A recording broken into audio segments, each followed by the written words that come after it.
Hello. Welcome to here the current situation media. Today is Tuesday,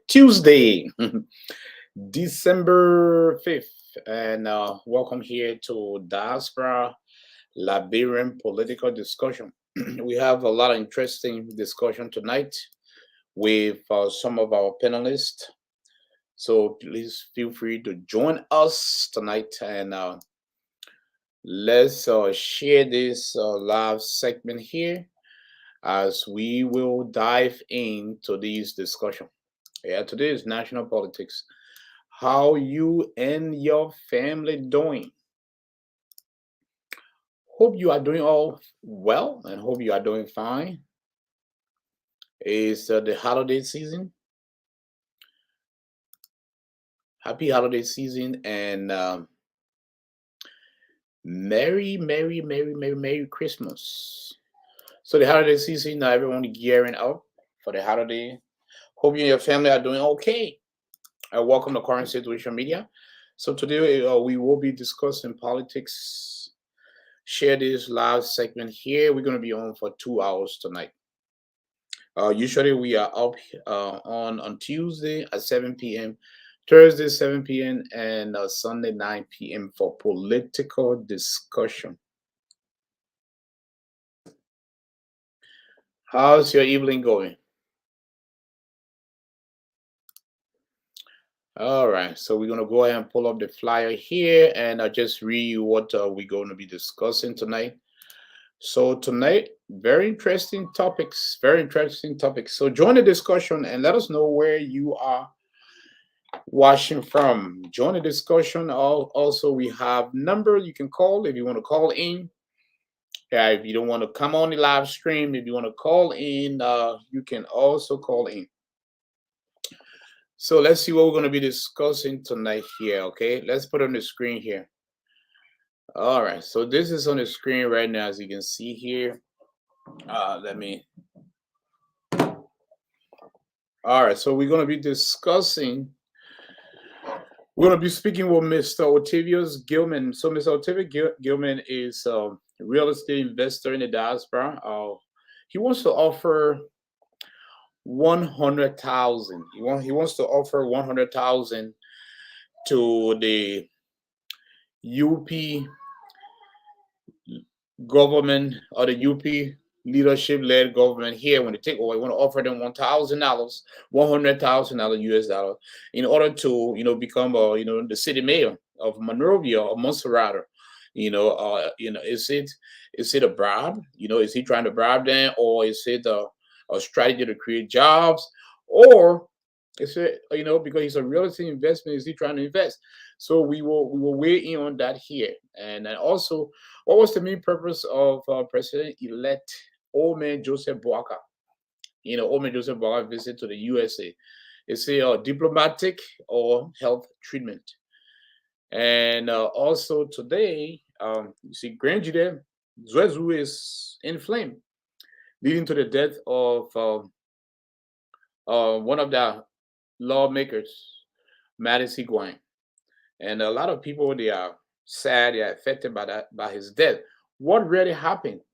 And so right now, the folks are very upset, they are enraged, and they are burning their homes. So we will dive into that as well. And also, we'll talk about the death of a young citizen, Joseph Solomon. What led to his death? I know he was beaten at a CDCIAN camp. So what led to his death? And we will talk about that. The perpetrators, are they being apprehended? So yeah, we got much more to discuss tonight. So this is the flyer that is on the screen right now. So we have sent a link to our panelists. Our panelists will be joining us shortly, and we also encourage you guys to join.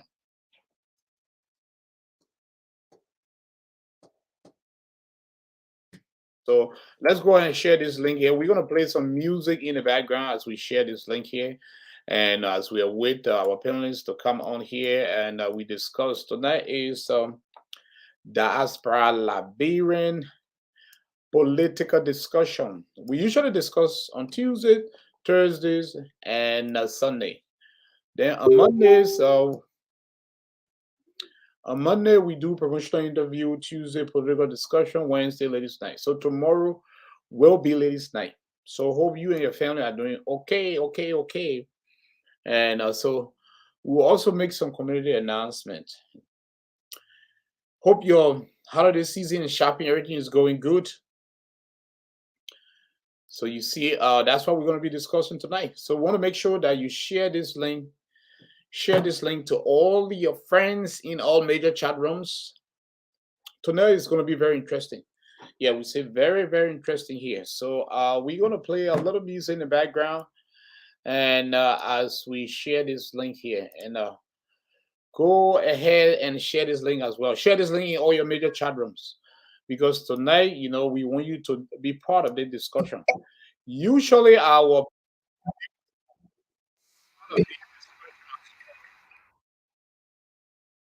so want to make this is a discussion affecting our country, Liberia. As a Liberian, you always want your voice to be heard. You always want your voice to be heard. So, as we are with our panelists, we would like to say welcome here to Current Situation Media. Feel free to participate in this 2 hours live discussion. It's called Diaspora Liberian Political Discussion here on it's a segment on the network. All right, and this segment here is usually discussed 3 days a week, but during the election, we're discussing politics almost 7 days a week.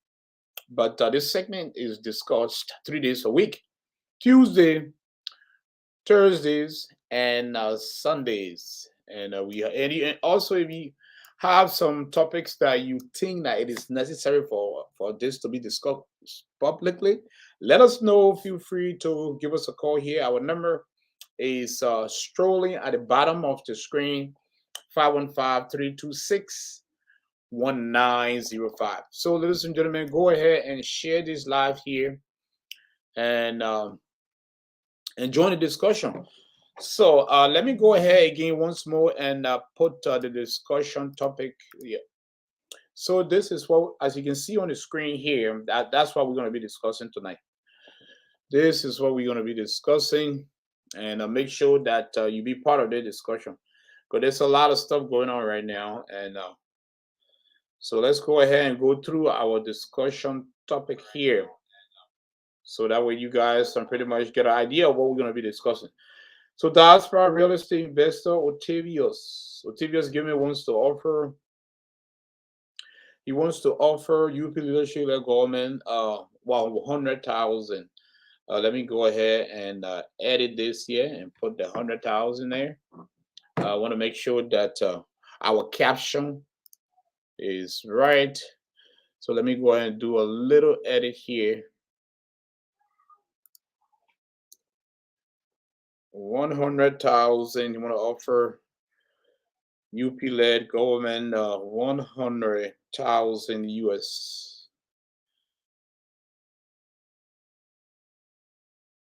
US dollars.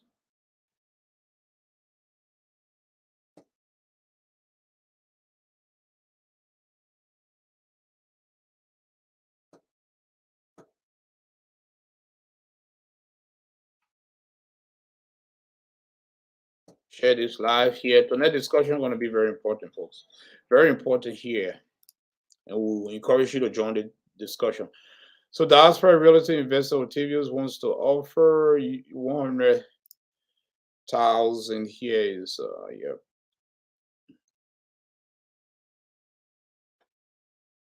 I'm just making some correction here.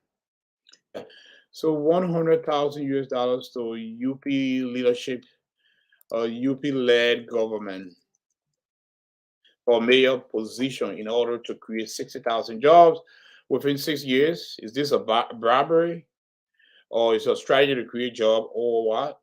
An investment.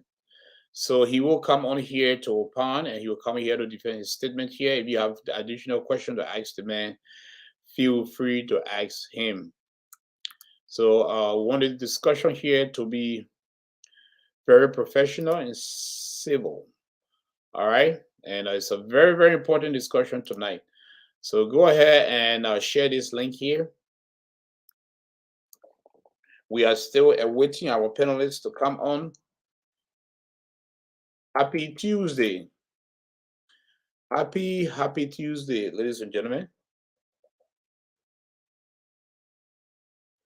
Happy Tuesday to you and your beautiful family. Let us know where you are watching from here. Share this link here. Like I said, very, very important discussion tonight. Political discussion affecting your country. Liberia. Okay. So I just went ahead and edited the caption here, our title tonight. It has just been edited.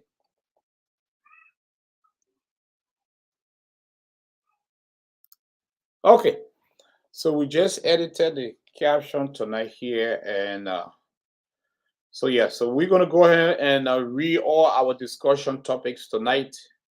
Want to make sure that you follow keenly and you share this link here. And a happy Tuesday. It's a beautiful week. It's a beautiful month. You know, everyone, we are excited about the holiday. We're excited about Christmas.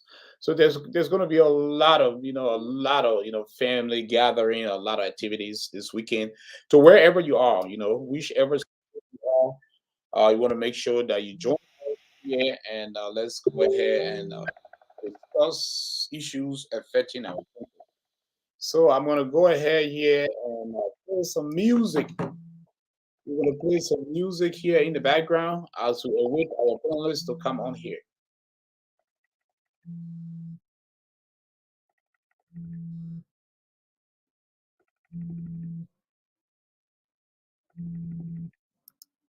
All right.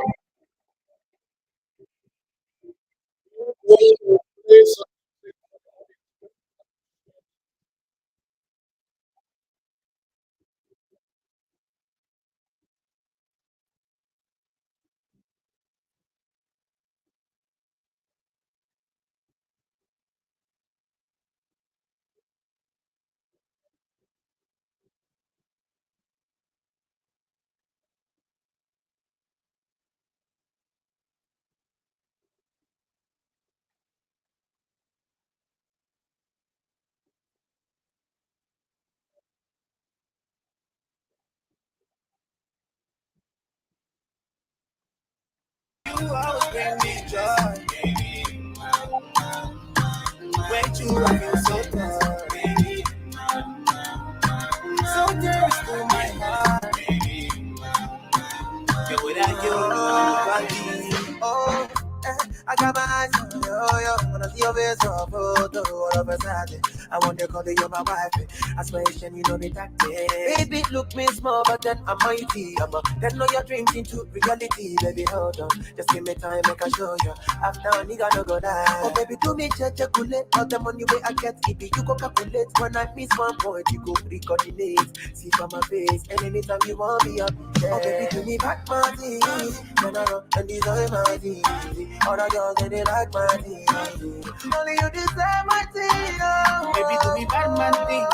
Then I run and design my thing. All the girls, they like my thing. Like only you deserve my thing. Baby, you always bring me joy. Wait till I feel so tired. So dearest to my heart. You're without you, nobody. Anything for you, baby, I'm taking your star. True, you got no stars. Drunk in love with you, you enter my eyes. I feel your love inside. When you go la la, I go there. And when you try cha, be my guest. I can't talk for feeling so blessed. I got no stress when you on my chest. I never lie, I cannot lie. Are you the blood I can run through my heart? I never lie, don't let me die. You change everything in my life. Baby, do me bad man thing. Turn around and deserve man thing. Other girls, them they like man thing. That only you deserve man thing. Baby, do me bad man thing. Turn around and deserve man thing. Other girls, them they like man thing. That only you deserve man thing.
Nicki Minaj, come give me love, give me your body. Butter my bread, sugar my tea, give me your cocoa. Ain't nobody touching you, wanna try it, it touching you. Everybody crushing you, but I'm wanting to marry you. I'm not gonna carry another, you know say I be complete, man, yeah. Now your matter, it's there for my mind inside, yeah. Mommy water, baby give me something nice, yeah. Carry a matter, girl I love your body, yeah.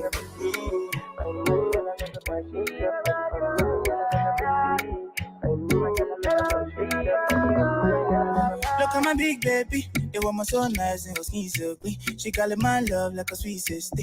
Over and over, she can do my thing. Yeah. She's so in love with me. It's a blessing that I found a queen. And she doesn't care if I'm poor or rich. I give her my love to eternity. Oh no, no, no. Girl, I promise I will be there for you. Oh no, no, no. If you ever leave, I go hunting for you. My queen, kiss you first thing in the morning. For me, baby, never treat you funny. Oh, carry another, you know say I be complete, man. Yeah. Now your matter, it's there for my mind inside. Yeah. Mommy water, baby, give me something nice. Yeah. Carry a matter, girl I love your body. Yeah.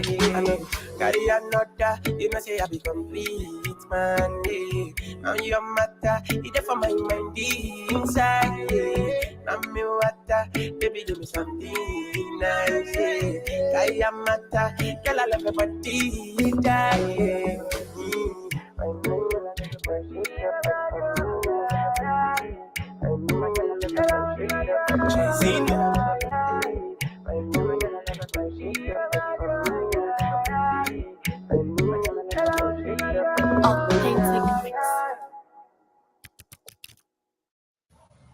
Fellow Liberians, it is I, Mr. President. As you can see, I got all my EPS behind me. I just want to let the country know that I don't knock. But if I knock, I knock. I don't smoke. But if I smoke, I smoke. I don't drink. But if I drink, I drink. And lastly, I don't lash. But if I lash, I lash. Hello, Liberian. It is I, Mr. President. Yeah. Oh, yeah. Oh, yeah. Yeah. Listen, I don't knock. But when I knock, yeah. I don't drink. But when I drink, yeah. I don't smoke. But when I smoke, I smoke. Yeah. I don't laugh. But when I laugh, I laugh. Yeah. Oh.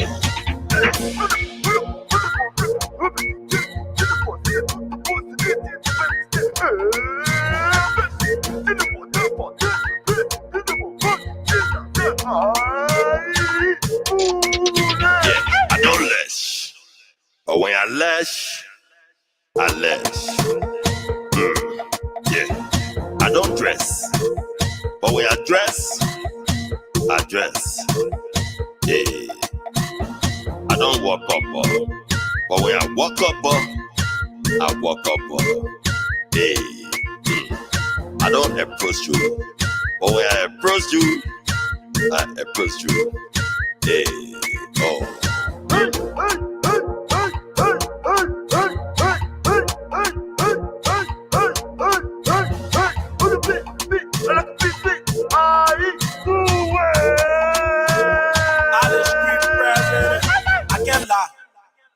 But when I lie,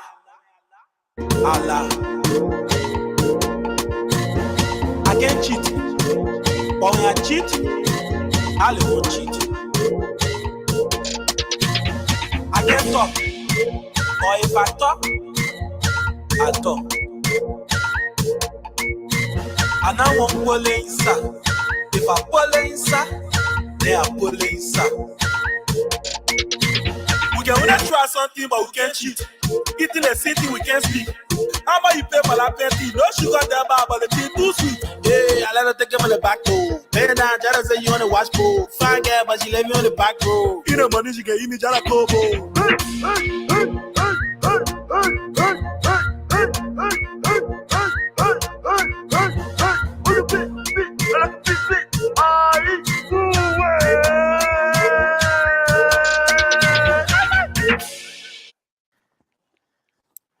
You want to make better choices in the new year? First, I have a question for you homeowners. Why did you choose to buy your house and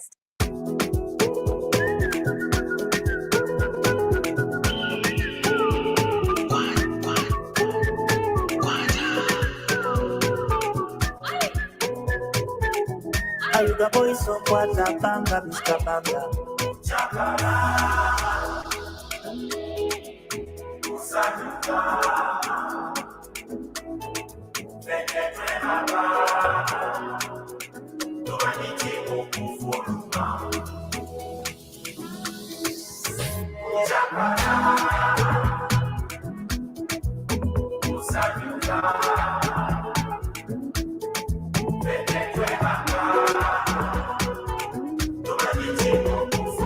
Oh nana, yeah. Say one pass me sing up was best. Satala dunya bossy, good bossy. Agula beya of bossy. Baby kolera, baby samisa. Abomu kombo tirava. Yuga boy so kwata banga Mr. Banga. Superstar mo matala, fabali mo kala. Gatuma sadola, ukakasanya singa. Temo para passe, para passe, para passe.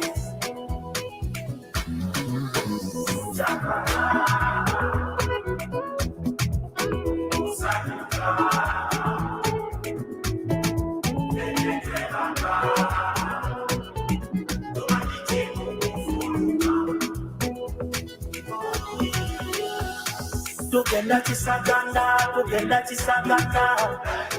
Tugenda kusakanya, tugenda kusakanya. Tugenda kuchiringa, tugenda kukapinga. Yefamana, ababyamana. Run the girl, turn up. Run the girl, turn up. Go colo, we colo, colo, colo. Go colo, oh chakala.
Strip from heaven, she do my AK-47. No, you like 10, but me, I 11. Calling you sweet, but the picking at lemon.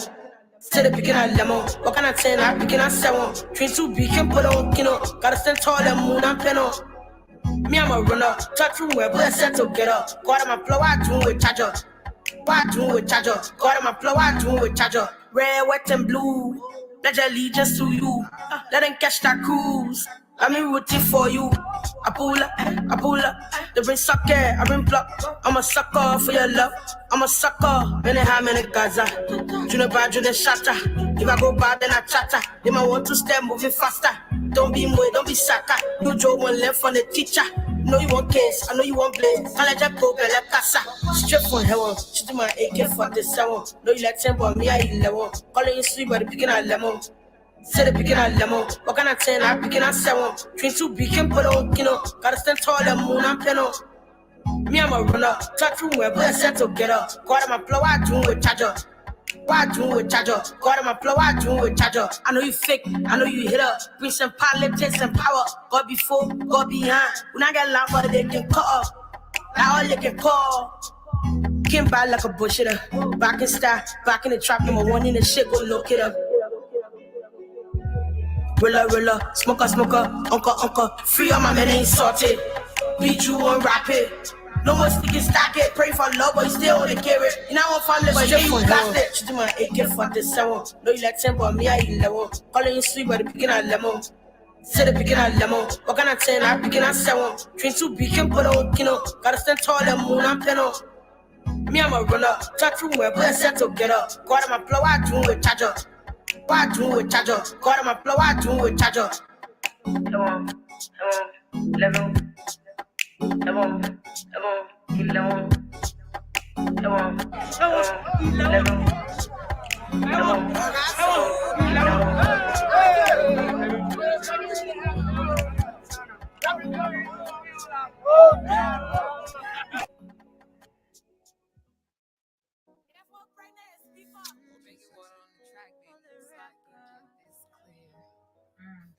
I want to see my friend run. I want something he could. Why me going to see your friend? What else you want me to do? Your friend he go 3, 2. Young man, I want to go and see your friend. I'm not my friend. Ah, manage now. Wait. Maybe when I come out. When you come out, I beg. Stop holding my trousers in, man. You get. Oh, that's not immediate thing, but I beg.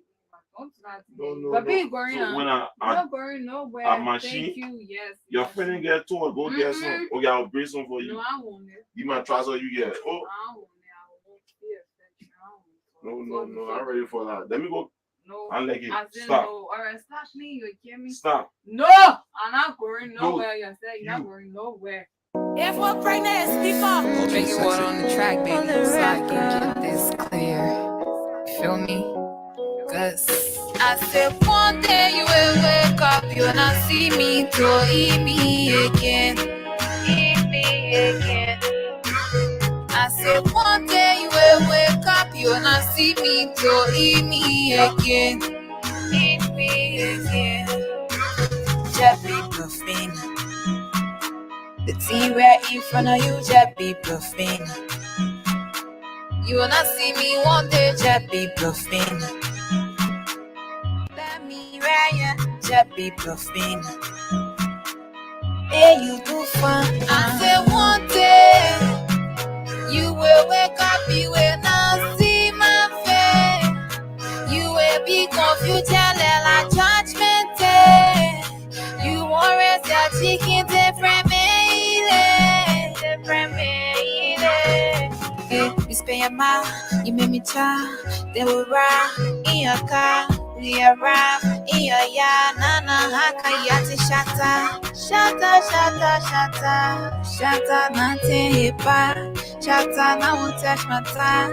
Shata, say he on fire. One day you will wake up, you will not see me to me again. Eat me again. I said one day you will wake up, you will not see me to eat me again. Eat me again. Just be bluffing. The See right in front of you, just be bluffing. You wanna see me one day, just be bluffing.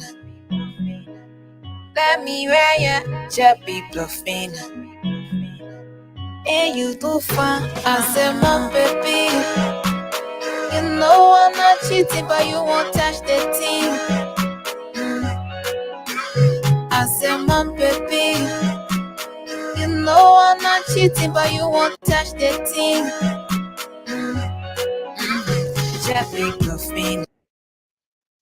All right. Welcome here, guys. How you guys doing today? Can you guys hear me? Yeah, I can hear you, JD. Get me my mouth down. Yeah. Welcome here. Welcome to the show here. Pastor Sosa, can you hear me? Yes, I do. All right. Thank you. Hope everything is okay. Yeah, we miss you, Pastor Sosa. We haven't seen you on the show for a couple of days. Pastor Sosa, maybe you've been crunching numbers, been having some busy domestic and business schedule. But welcome, gentlemen, and happy holiday season. A compliment of the season to you both.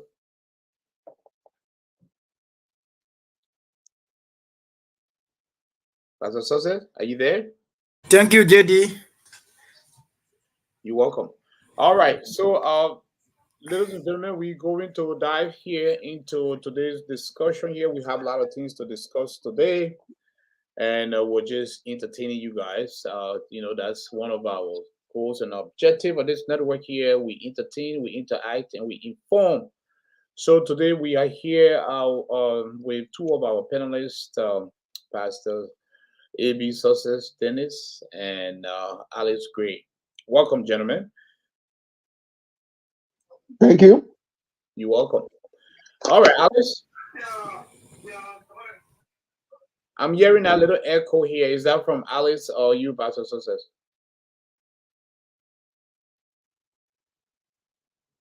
If I stay muted, you can hear me? No, I was hearing that echo, but I can hear you loud and clear. Okay. All right, so we have 4 discussion topics today. Let's go ahead and start with number 1 all the way to number 4 here.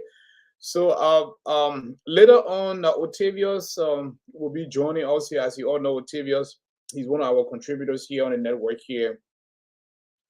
And he's a real estate investor. He's a professional job, his full-time job. And so he was on Front Page Africa today, where he's wants to offer the UP Lead Gov't $100,000 for a mayor position. In order, where he can be able to create 60,000 jobs within 6 years. So basically, it's 10,000 jobs a year. So the question here is, a lot of people asking, and we here on the network here, although we are all panelists here, but and he will come on. But the question here we are asking: is this a bribery or is this a publicity stunt? Is this a strategy that yes, this man will create job? This a way to invest. Your thought, and before you answer that, is the mayor position, is it an elected position or appointed position?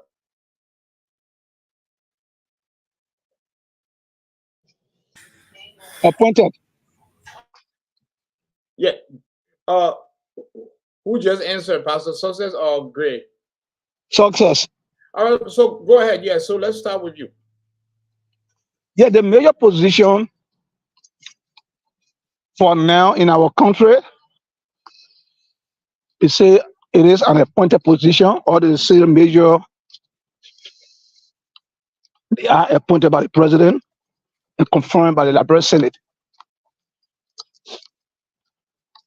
Okay. The position that are elected, and I can't remember when we even had those elections.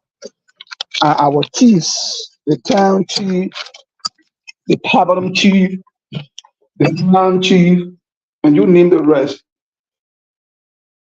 The one that are elected by the people. The last election I was about town chief prior to the war was in 1985. I was much smaller, but I remember that election. Yeah. So basically, right now he's appointed in the position. Okay. Yeah. So with that said, what do you think about the headline on front page Africa Today about Octavius? What did they actually say? I'm sorry. What the headline actually say? I was kind of walking. I didn't really capture what you were saying.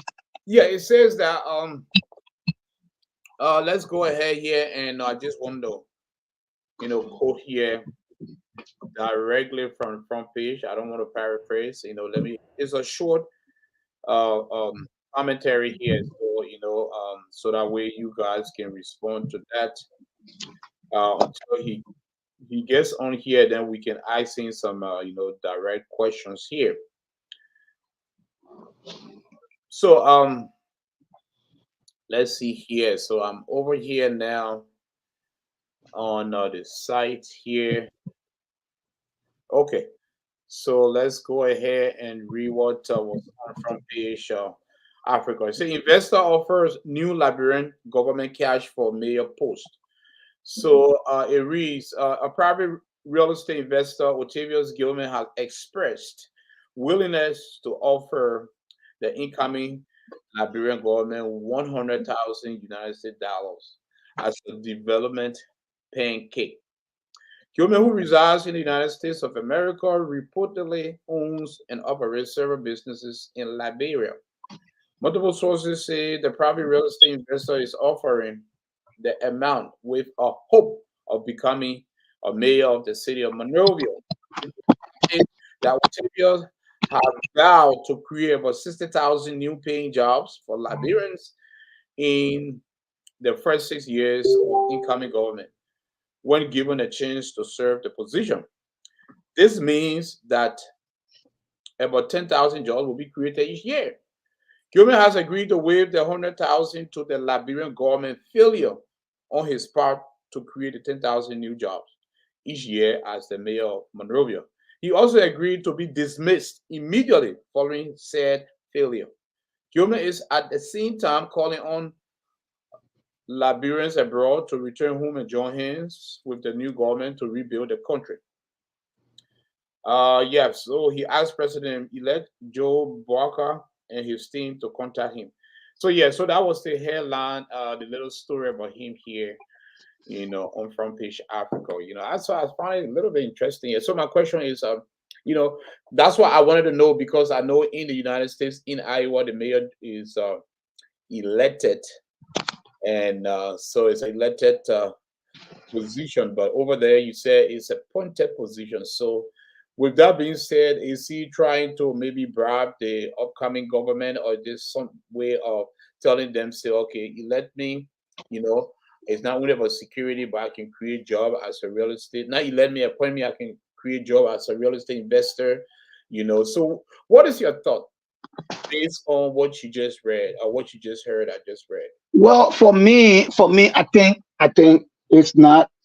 Probably he may have the means to create the jobs. He may have the technical know-how in creating jobs for young Liberians and our population to be, to create a job security for our people. But I would say that it's not a good ethical practice to put forth such an amount as a collateral. Because from the statement, from the headline just read by you, it appears to me that he's using that amount of money as a collateral, which I think professionally is wrong. If he's able to provide a job, he should let the Liberian people know, the government know, how does he intend, what are the process, the medium, what are the ways and means he's going to create those jobs, instead of putting forward 10,000 and 100,000 rather as a form of collateral. I think that, for me, I think it is wrong. Thank you. Alice, your thought? I will let Malcolm to go ahead first, JD, while still settling some issue with somebody on the phone here. Malcolm, I just read a front page Africa headline with Octavius. Did you did you listen when was reading?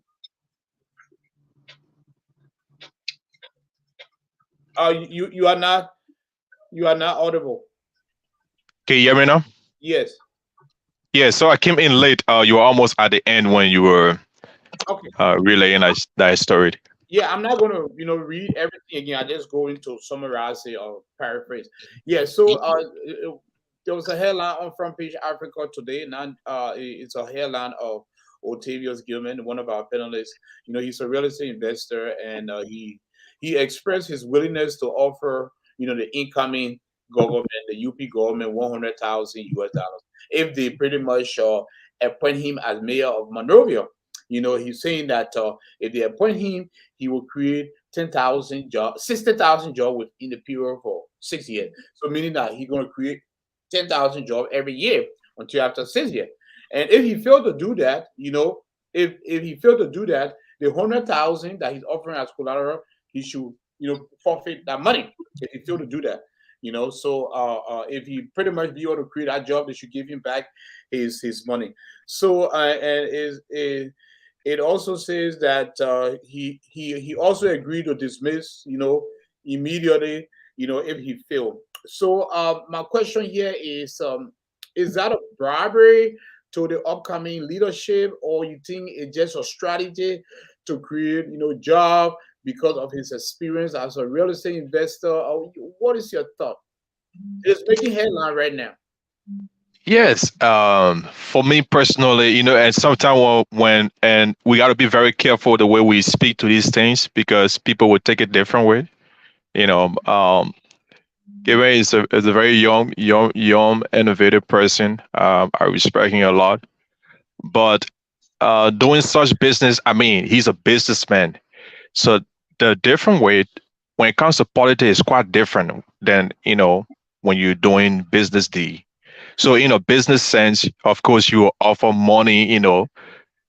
I mean, if you want to buy a product, so if I'm selling a product, you that bring the highest bid are going to give you. But it's kind of a different in the terms of governance when you're governing people, because it might be a good idea, but some people will not even some people in the eyes of the public, it will look like a bribery. Okay. First thing the public wants to know if that idea is being considered. I think the public will want to know, and myself will want to know, what would the UP government be doing with that 100,000? Okay. What project, are they going to be investing the money into? But I don't think that's the way to go, because those positions it require experience. They are prerequisite when it comes to these roles or requirements in order to get them. It's not on the basis of how much money you get. I mean, other people, if that's the case, then somebody can come on and say, well, I got 200,000 or 500,000. Now, are you going to be running the government that way? No, I don't think we should be doing that. Okay. Yeah. So first of all, thank you guys for your insight. And this is what I think here, like Pastor Success. I want to do a follow up here with him. Alex, are you ready? Are you still on the phone? No, I'm done. I can get my input on that. All right. So yeah, what is your input on this headline on Front Page Africa with Octavious, our panelist Octavious Gilman, trying to put $100,000 collateral, in order to be a mayor of Monrovia and create 60,000 jobs within 6 years. And if he failed to do that, he forfeited for 100,000. If he pretty much keep up with his promise, he gets his 100,000 back. So, Octavia as a person, I respect the fact and why he involved with and whatever businesses he do. But I think he would have put it in a way of maybe say I'm a real estate tycoon. Maybe I can go being a consultant because I do know what it call city ordinance. I do know zoning and all of that when it comes to beautifying the city. I know will be able to bring in more clients, will bring in more investors in order to create the jobs. But trying to use 100,000 as a collateral, I see that that statement alone is another form of being corrupt or another form of bribing. So you're trying to bribe the government in order to get to the position. Why, if you fail or not fail, no one cares. You'll be getting paid while you're still going through your trial time, whatever. People still going to build around you. Who know? The city corporation of Monrovia alone annually, that entity alone brings in about close to 30 to 40 million to the Liberian revenue. So we can't be discussing 100,000 compared to 30, 40 million dollars. So that statement alone, I found as bribery, and if he want to contribute to the upcoming government and whatever he can do as a man in the real estate sector, he can provide consultancy. Through a consultancy, we will be able to meet the goals of bringing on board 60,000, whatever thousand workforce to help develop our country. But offering such amount as a collateral for me to get a position, why if you not qualified? Being a real estate guy does not qualify you to be city corporation chief.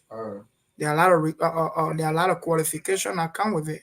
Okay, there are a lot of like I said again, AJ, I will repeat, that entity alone brings in about 10 to 15% of the Liberian revenue.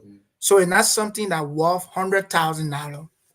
So almost like somebody tell you, I will give you $100,000 to run your platform that worth $1 billion. If I fail, you fire me. Okay, in a period you being failing, we already know you will fail. Why if you transfer all the money coming to you into your own personal business? Because it's a collateral deal. You fail, they're still gonna fire you. You not fail, they're still gonna fire you, whatever it is. So I think that statement is not set right for our country, and people like Gilman who are business oriented should be able to come up with better strategies that can help build our country, not to give money in collateral. AJ, I just want to budget to what Eddie say, just for 2 minutes, if I can. Yeah, go ahead. Yes. So and Before you buttress to it, let me just read a response here from one of our panelists after he made that statement, and he also put that statement in the chat room. Then Dave is one of the pundits. Dave said, "You don't need to be city mayor to invest in Liberia. You can go in as private investor and request government to provide incentive to boost the job creation program. I think the private sector should be where to focus your liquid cash investment. The private sector is still virgin area in terms of real estate creation and many areas. A city mayor position will steer you away from your goals." Go ahead, Malcolm. yeah, and from what you just read, that's exactly what I'm going at. You see, this is the problem in our country. We think that government will open the private sector. If you have such a fund, 100,000, that's a good amount of money to go and establish yourself. Find a good business plan. He's a businessman. That will even help with job creation. Everybody cannot work in government. So 100,000, that's a good amount of money to start a good business that you can even, give people a job, 30% or even 50% job. That would be very helpful, And then to add to that, you can collect incentive, from the government just to back your business, collect other bonds, because knowing that you are contributing to the economy and, even creating jobs for people, the government should be able to support such people. But you don't really have to be a city mayor, because city mayor, there are other requirements when it comes to that job. It's not just about creating jobs for people. Okay, we're talking about the cleanliness of the city, the safety of the city. It's a very big job, especially for Monrovia, the big city that way. And I think when CDC are going to be elected, when Joey are going to be elected, you're going to take that D. And this is the problem that caused the CDC government, because the government were taking money from people from America, and giving them jobs, and they had no clue. They had no idea about the job. but just for the fact that I receive money. And some of these people, if I pay for my job, I can do what I want to do. I can take money, and that's cheating. I try to, recall wherever amount I spend, especially some of them are not even getting paid. So they have to do all of, clandestine deeds. And these are things that destroy the CDC government. So I don't think the government want to follow that trend because it's not a good idea, honestly. Okay. Pastor Sosa, are you there? Yeah. All right, Pastor Sosa, let me read this here. And but before you read that, let me report where in Michael. All right, go ahead. So I think this platform has passed this level. We now looking up to the UP to have a very unique government. For you to come on this platform, keep or Bob Murphy's or CDC until had no proof on, we will not allow it. And you as a moderator, when people seeing this kind of thing, they ask, they don't produce fact. Because we know that the Unity Party government have more diaspora working in our government than any other government in our country history. We can't come here and say, those diaspora were not qualified, Unity Party took money from them. Every Liberian, what part of the world you live, you got right to work. You asking right now, who you know that CDC took money from, you will not get named. So you shouldn't come here, because when I come here, I hate Unity Party, he will respond. When you hate CDC, no matter what, I will respond. We don't want the platform to be there. So when we come, they ask the issue, they discuss the issue. They may ask about Gilman. I gave my opinion towards Gilman that was a bad ethical behavior. You should not even mention that. If you give your point, give your point. Leave CDC out. Brother, look, until we die with CDC. So when you hear CDC, will respond. Bro, give a mention here on the show that you are working on some deal with the president. He spoke with the president. I mean, we can go and fast track back on a couple of videos that show that we have. Yeah, he made that point. So that's what I'm speaking from. Of what he said with the president, he can speak with the president. He needs to come here and clarify that. That discuss the subject matter on ground. All right, Pastor Sosa, but this is a panel discussion here. I mean, if you really say you wanted to rebut, you have the right to rebut here, and that's why we are here for to discuss, and we all cannot agree, as a panelist, even when we discuss the issue. But let's move forward here. I will have everybody weigh in one again before then we'll move on the next topic here, because we have three major topics to cover here. So as I was saying, I asked a question. Because I'm not on with the government in Liberia, as if a mayor is appointed or elected. Because in the United States, a mayor is elected. A mayor is the chief executive officer and the chief elected official of the city, and is responsible for administration and management of the city. In this role, the mayor provides visionary and strategic direction for city and community initiatives. The mayor presides over the city council meetings. So some of the duties here for mayor is appoints and supervises department heads, appoints members to boards and committees, provides legislative research support, addresses constituent concern, prepares and submits annual and executive city budget to the Common Council and review and approval, represent the interests of the city at the local, state, and federal level, promotes the city to representation and community events. So with that said, Pastor Sosa, you've been in government before. What I just read, is it the same functions of a city mayor in Monrovia or in Liberia?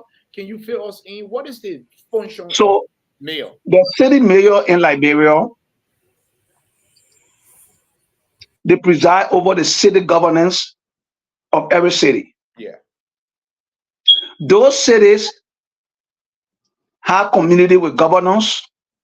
We got the West Point governor, we got the governor for the borough of Nuku Town, the governor all over, they got governors. Now, the city mayor presides over one, the ordinance, the zoning procedure of the city. I mean, we just see that job to be small, but it's large. All right, it's large. They got a lot of responsibility. In our law, I really can't lay a direct hand on that, but I know some kind of a discussion went on before about electing city mayor. But I think the government don't have that resources right now. So what the government is doing is that president is appointing mayors. Because if you say elect city mayors, then that's someone is going to elect. All the citizens in Liberia, the government don't have that resources right now. So we leave it at that as a government or presidential appointee position. But it still goes with the same responsibility like the one elected in the US. Okay. All right. Yeah, because the ones in the US are elected here, so elected position here. Even the Polk County attorney, all those guys, all those positions are elected official. The sheriff elected. So yeah, moving forward here, let me just say something here. Then we can go to we can give everybody, the opportunity to see if they want to climax on this Octavious breaking news here. So this is what I think. I think that Octavious can just apply for the job. I mean, being a city mayor, I don't know what it requires a specific duty or experience. I mean, you can be a doctor and want to be a city mayor. You can be a businessman and want to be a city mayor. You can be a military man and want to be a city mayor. It depends on your experience in things to cover. Because city mayor pretty much it's a very busy job here. I know Johnson Kuchi was a city mayor, and I don't know if he performed well or did his thing, but I know that a lot of people kind of complain about him. But yeah, Octavious can just apply, instead of offering money, because we offer money, what are you trying to prove now, and put the money down as a collateral, and just apply. You can convince them, apply and tell them, say, this is my resume, and this is what I have done in the United States, and this is what I have done in Liberia, and I can be a job creator, and like the brother said, focus more on the private sector. So the 100,000, like I said, maybe the Liberian government need money. Maybe the 100,000, something it sound kind of big. Maybe the Liberian government say, what, we want to use the 100,000 for something else, for another project, and why we give this man the mayor position. But it will be like a bribery to me, and a lot of people think it will be like a bribery. But I think he can just apply. If he qualify, Boaka or whoever appoints a mayor can still appoint him instead of offering money, because we offer money to change the trajectory of everything that are. You're a city mayor now. You're gonna leave those other responsibilities and just focus on job creation. Then that way, now you're gonna be working towards your 100,000. So it creates a lot of issues there. So, gentlemen, we can move on now. Or anybody want to do a quick follow up on it? Yeah, but I think the thing here is, sorry to say, Octavious is not yet, but I think Octavious is completely off the track. It's completely off the track. Well, when I started knowing Octavious, when I really started reaching out, you can really say the man off the track until you communicate with the man, ask the man why he made that statement. He's off the track, and I will give my reason why. All right, go ahead. Octavious is off the track because, all I've been knowing Octavious is into is real estate, right? I'm also told he said he distributors in Liberia. I don't know about that. I'm not saying he lied, but I don't know about that. What I know, Octavious is 99% of his investment is into real estate. That's what he does.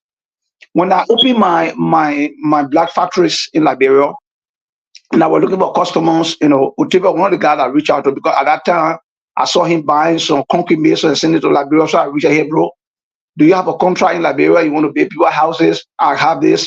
I'm manufacturing blocks, and if you want to, you can, we can partner in business. He called me and we had a discussion. But this is it. I think with that 100,000 or whatever amount Octavious has, Octavious should be watching Anna, who is coming in as a managing director of the National Housing Authority. Octavious should start engaging the National Housing Authority to see how he can make an impact in that institution. Because you interview right now as I speak to you, this is already about 90,000 housing units being constructed around the country. 90,000 housing units. Some also around in Grand Gedeh, Grand Gedeh, so all the county has housing on construction as I speak to you. So you can make managing director and the management team of the National Authority say, hey, look, I'm a real estate investor.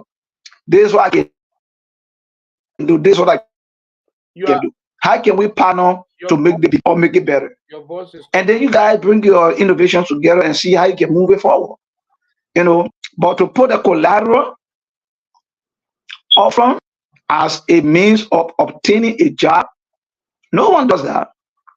And I think the government of Liberia, not just the Georgia government going out or the Baga government, but I think the government as a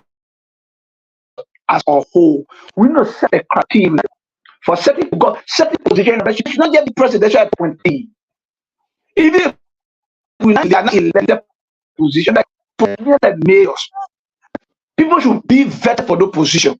There's imagine a website, vacancy for say mayors around the country, right? And then you can apply for it, they go through your application, they vet you. Because those positions are technical positions. We need technocrats in those places. Not because I work for the government, I'm a friend of the president, so they get money. And also, like that was I think he's on track, he's off track. Thank you. All right, gentlemen, you guys ready to move on to the next discussion, or you want to report? Before we move on, let me just make mention of something real quick. Okay, go ahead. When Success spoke of housing authority, the Liberian government herself have AJ, are you there? Yeah, I'm here. Oh.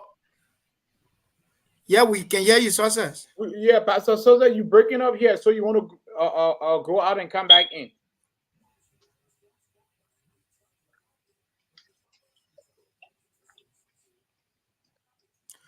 Okay, so the Liberian government is being run in a way that is the same as the U.S. government. So if you look at the housing authority, they had an oversight when it comes to public and private sector when it comes to real estates. So with Gilman coming up, he can be an investor to the housing authority. We had the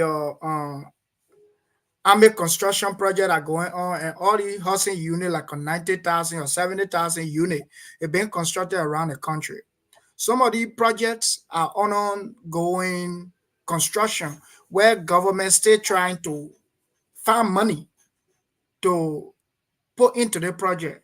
So he Gilman will have up to $100,000 waiting to put in collateral. I know he have more ideas and more ways to get that money. There's a way you can develop that money. You can go to the housing authority and say, okay, here is it. The particular housing project, I can manage it for you. I can put my money there. I can do the development. I can manage it, and then I'll put it out there. But it will always be like I'm leasing it from you for like 10 years period of time. I build it, I finish it, I put it out there. I charge my own money. How much people going to pay for it? In that, you see the Midwest property management, you look on that, ain't no houses. They manage people property. That's how they get paid. Most of the agencies that we other people get hired through, like Aerotech. I know people in Iowa familiar with these people. How they get paid? They don't get no job. They go there, people looking for job, people looking for apartments. You going places like Ghana or Nigeria. If you want to look for apartment, you're not going to go walking from house to house looking for apartment. We stay holla system in Liberia. So we need people who will come in, bring money into the country, build a system that will make it easier for people to find apartment. The same thing, if we're looking for apartment right now in Iowa, we'll go online.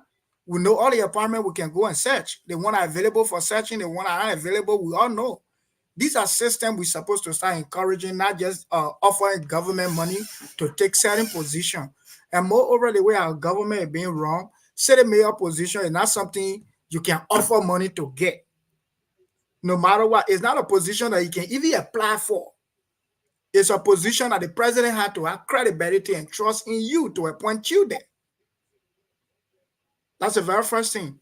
So if you offside the way our government is run, if you offside the party line, just forget it. You're not getting appointed to that position until somebody who can walk you through. If you're like, okay, say I know my man Macon link with the government, I can pass through Macon to link with them, offer them consultancy. Through your consultancy performance, the president can find interest in you and say, okay, you can manage the entity because Saying you running as a consultant and everything is going well, and they will make you the head of the entity, you do well. But it's not a position you can bribe or offer government money. I just see that statement like it's not really sitting well with our government and whatever government it is. But nobody gonna offer you a position for collateral, like accrediting a position from you. Whole 100,000. If I deliver, you take my 100,000. There ain't no government around the world gonna do that. Thank you. Malcolm, and then follow up here before we move forward.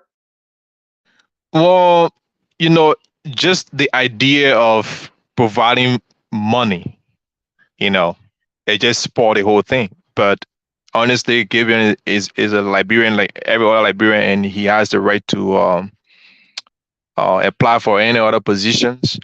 And it up to the president, like Alex said, to give him that position or not.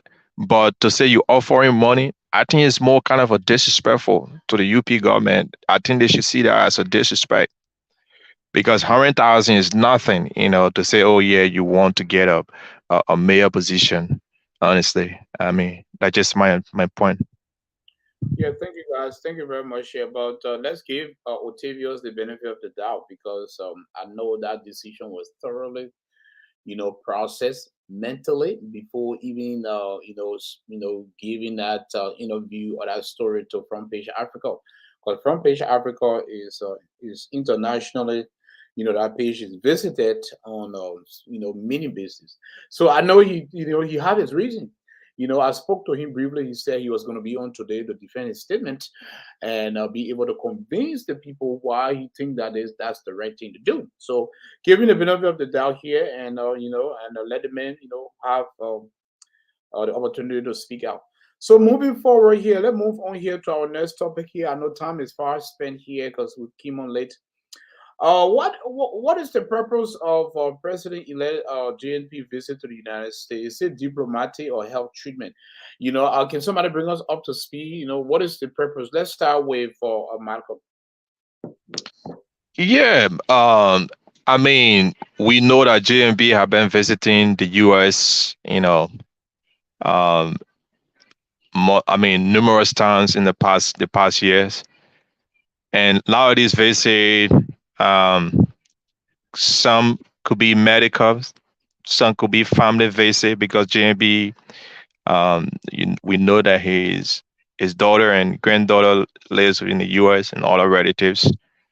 And being a president, I think it's the first step to kind of a negotiate because, mind you, JNB can come to the U.S. a lot more easier than Jeremiah Kuhn, right? In terms of negotiating, with our traditional partners. So we know people are coming with a lot of speculations, and it's not a bad thing to come and seek medical attention, in the U.S. But that's something that should be personal, all right. And I think the Liberian people are confident that the woman is healthy and coming to the U.S. to meet traditional partners and negotiate, and be able to, meet with other, important people within in America. That's a good step.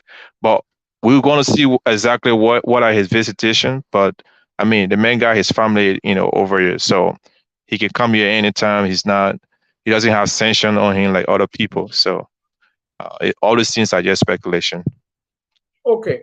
Yeah, but you say it's speculation. You as a UP supporter, and I kind of searched the internet. I'm not seeing any recent images of his visit here.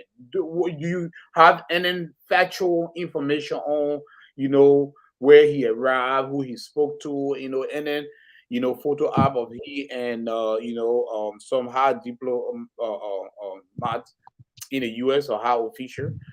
I've been kind of searching. I'm seeing a lot of old images. Yeah, I think currently, because the last time he was over here, they have a lot of information where he's going to be, that people can come and meet him and engage him before the election.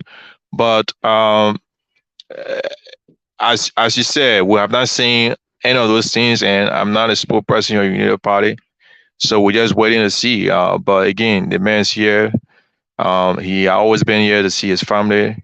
He has visited his family. So we'll see how it goes. And depending on how long he's gonna be here, we're gonna see if he's gonna make any appearance within the public. I know he been to Minnesota on multiple occasions. So we're looking forward to that. Let's hear from Alex. Alex, are you there? Yeah, JD. What are you hearing? What's the purpose of his visit? Do you have any pictorial images or video that you can share with us? Where did he arrive? And any information if is he still currently in the US or not? What I do show of, I want to be 100% sure on JNB movement. Is still within the US. He's still here, but what I can tell you for sure, because reasons this become reason I want to say this is the first time since maybe somebody I might be corrected or not. Even the Manaseli who are the continuing terms after a major election like this, they not travel anywhere until after inauguration. Because these times are crucial time where you see transitions is going on and other people's are leaving position and other people are coming in. This play a very crucial role in our democracy to see our president traveling and a itinerary is still secret. We don't know the purpose. According to a letter that I posted on some social platform now. He's your president elect. He's not using state fund to come to the US. Okay, Usted the rubbish issue on the platform. Well, Malcolm, let Alex finish. You can rebut when he's done talking, but he did not interrupt you when you was talking. Go ahead. Maybe Malcolm, you just seen government to be a single appointed position, a single higher position where they will say, okay, Malcolm, we hire you today. You're going to Illinois. So going to Illinois, everything you do, it go to you. At that point, what make it more crucial to any government is if you're being elected as a president elect, every investor at that moment that doing business with the previous government is now focusing on you because they're where the continuity of whatsoever dealing they have with the country start. You are the new eyes that they're looking at. So in this period of time, there where people reach out, there were people who never sponsored you before. There were more corruption take place, more people who want to get higher in position, people who want to get appointed, they just throwing money out like that. So many Joseph Boakai travel here. It might be private, but well paid for by some. I don't care about.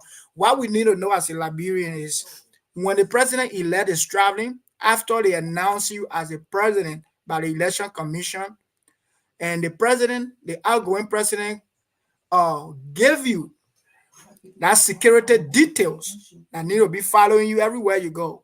The protection that need to be given to you as a president-elect. Automatically, you become a president to me.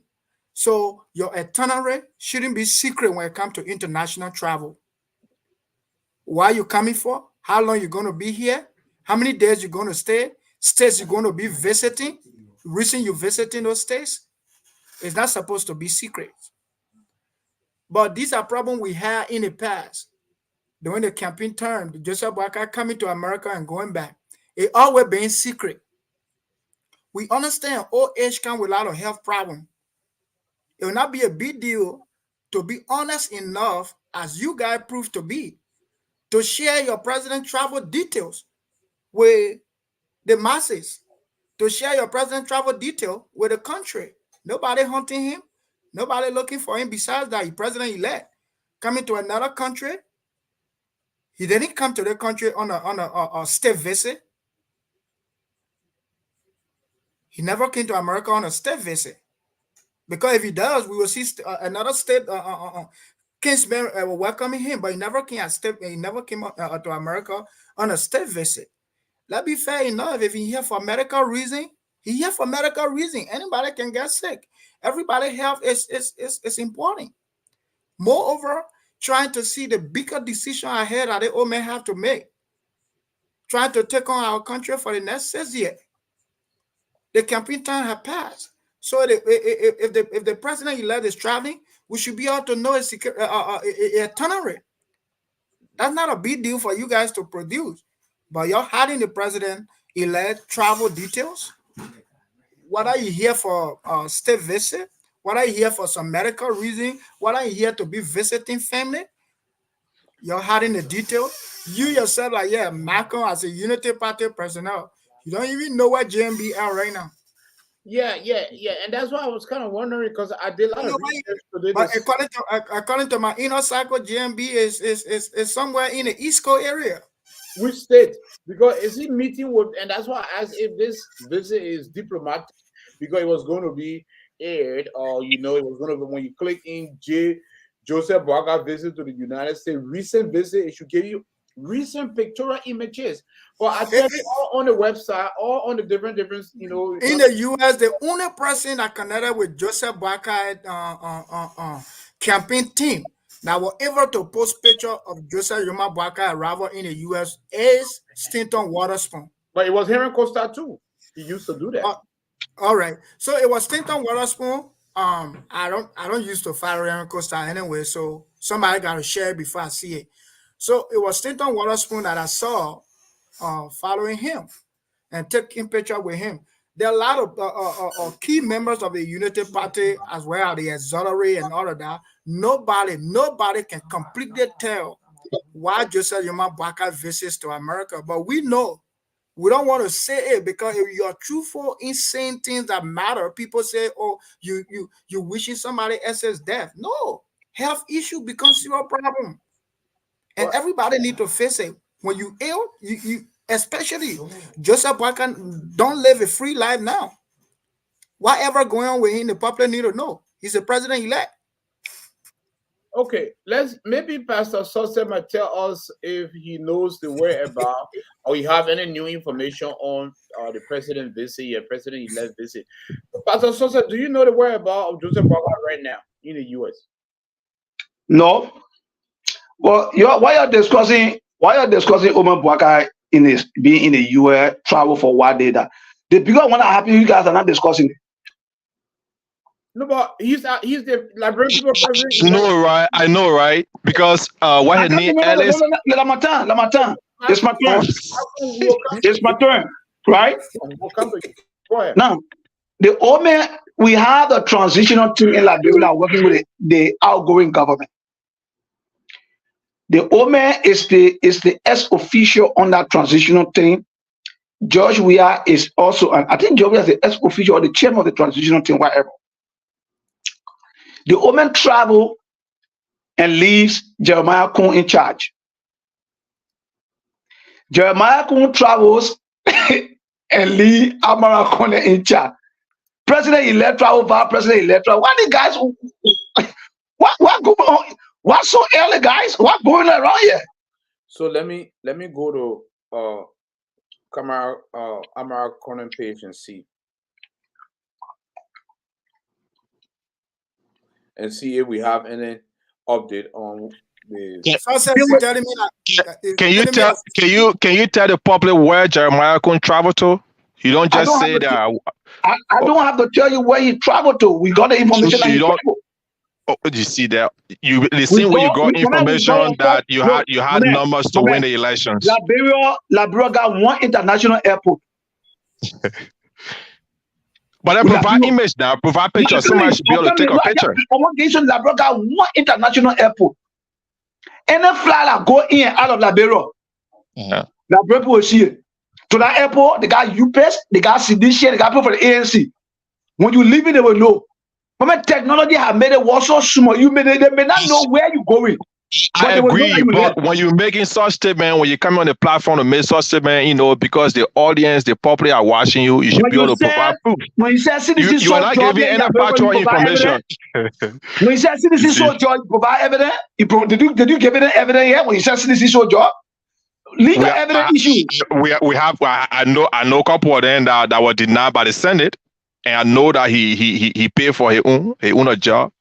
Myself, I know the Clinton person I'm County. coming to say, my man, oh, I want president elect traveling. The person not lied to me. The person work at the airport. All right, no problem, Pastor Success. You can go ahead. I'm not going. No, but you know what? The issue of Omer Boaga, gentlemen, let me be careful how we discuss it, because you know what? When it is the other way, it is good to discuss. But when we discuss it the other way, it is bad to discuss. What do I mean? When we are as a young man sitting over the country as president, travel and spend like for the summer day out of Liberia, they weren't looking at where he was traveling. Joey, I want to spend 5 days in Qatar for the World Cup, and that was a major thing that took the World Cup. Joey left Qatar.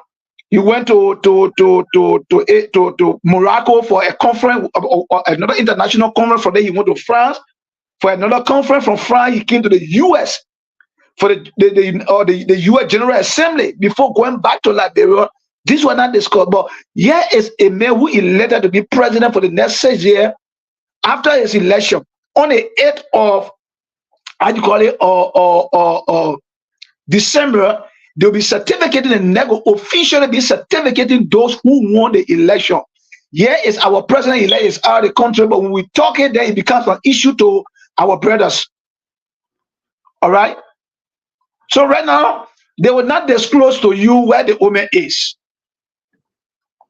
Look, if Omer Baga were in the US, like they say in their so-called letter on the media, that he coming to meet family, man, he coming to do, they coming to see all our or international partners, all those stuff, brother, it will go be all on the social media just to make sure that the Omer has started doing good work, he has started doing excellent, they will publish it. But because his visit is untrue to what they told us in their publication, they will not tell you and myself where he is or what he's doing. They will not. The only video and picture I have seen so far, one, well, where he still don't want to meet him and trying to shake his hand with, like, I don't know whether he was refusing. That's my business. The next one was where he is. He and his son were sitting and watching football game. They posted that one. That's the only two pictorials and video evidence we have seen saying he came to the state. I'm not talking about why you were coming from the airport. You know, yeah, where with 2 or 3 person walking, coming like, come on, man. So basically, this visit is not diplomatic, though, because it's not diplomatic.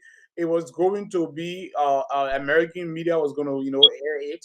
CNN was going to air it that Liberian president-elect Joseph Boaga met with Joe Biden at the White House or met with somehow official.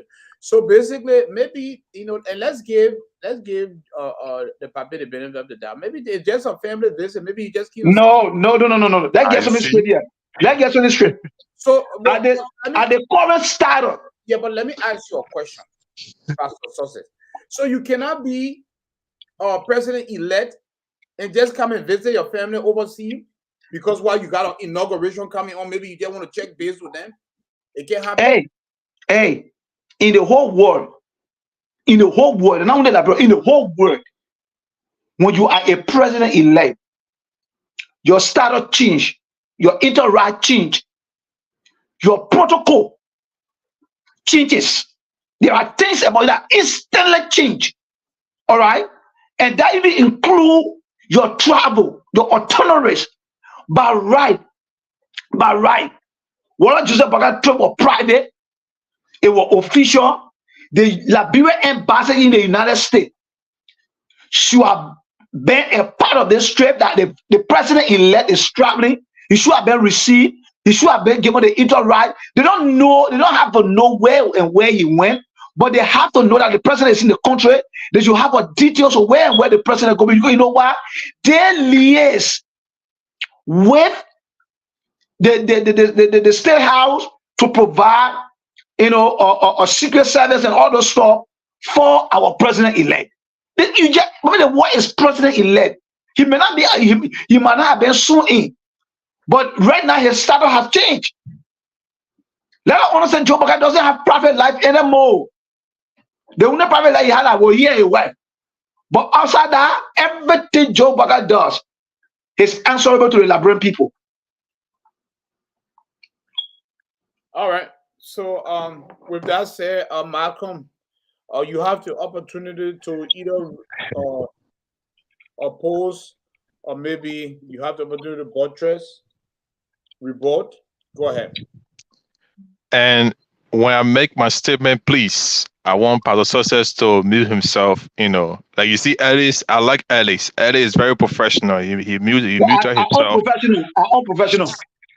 You work can obstruct people like that. Like, you know what? Because the statement you're about to make, you know that it's not good statement. So you break it, me not to obstruct you. I will not obstruct you. I will not talk. Okay. Well, you see, AJ. I want to say something to Alex. From what Alex said previously. You see, I think the old man has the right to travel wherever he wants to. He got team that I heard Pastor Sutter saying that, making comment on Amara Conman is running the show, even though he had not provided any factual information as regards to VP, the VP leaving the country, as well as the president-elect leaving the country. But then again, the entire transitional team for the Unity Party is well equipped. We got a lot of skillful people that you don't need the top head to be, on the scene in order to be able to, carry on a smooth transition.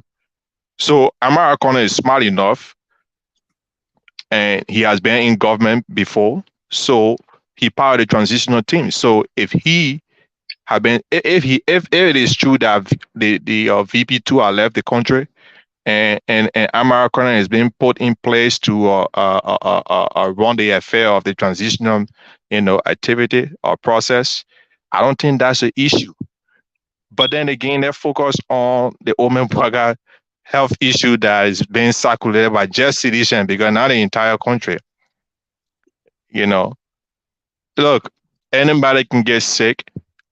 Omen Braga is not God. He's a human being.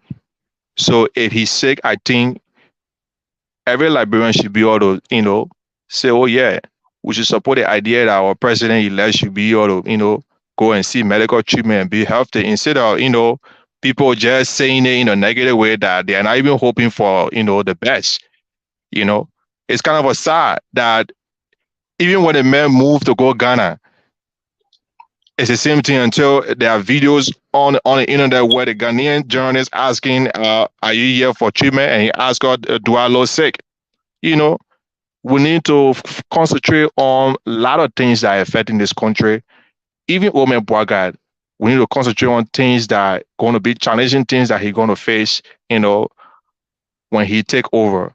These are things, because we as a Liberian, all we want, you and myself, beside politics, we want the best of our country. So we should be able to pray. And if it is true, let's pray and hope for that, and seek and, support the old man to go and see medical treatment so that he can be healthy and run the country, the affair of the country.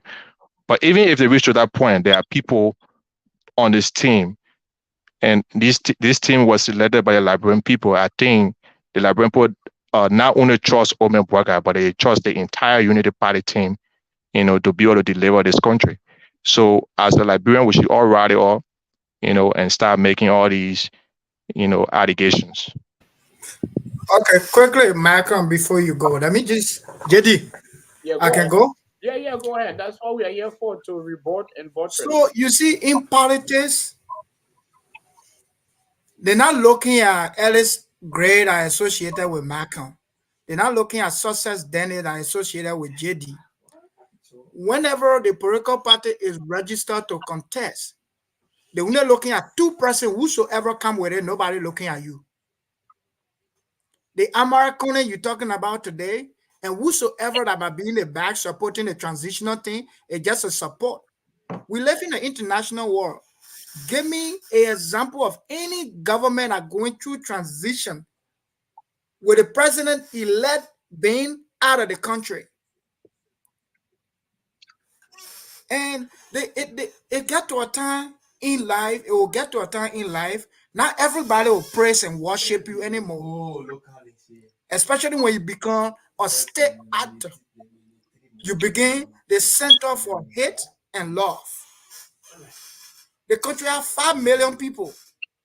Out of the 5 million people, you don't expect everybody to be, yes, and Joseph Baka going through illness and all of that. We side with him, we will pray for him. There's that, we pray for him being our leader because he is elected.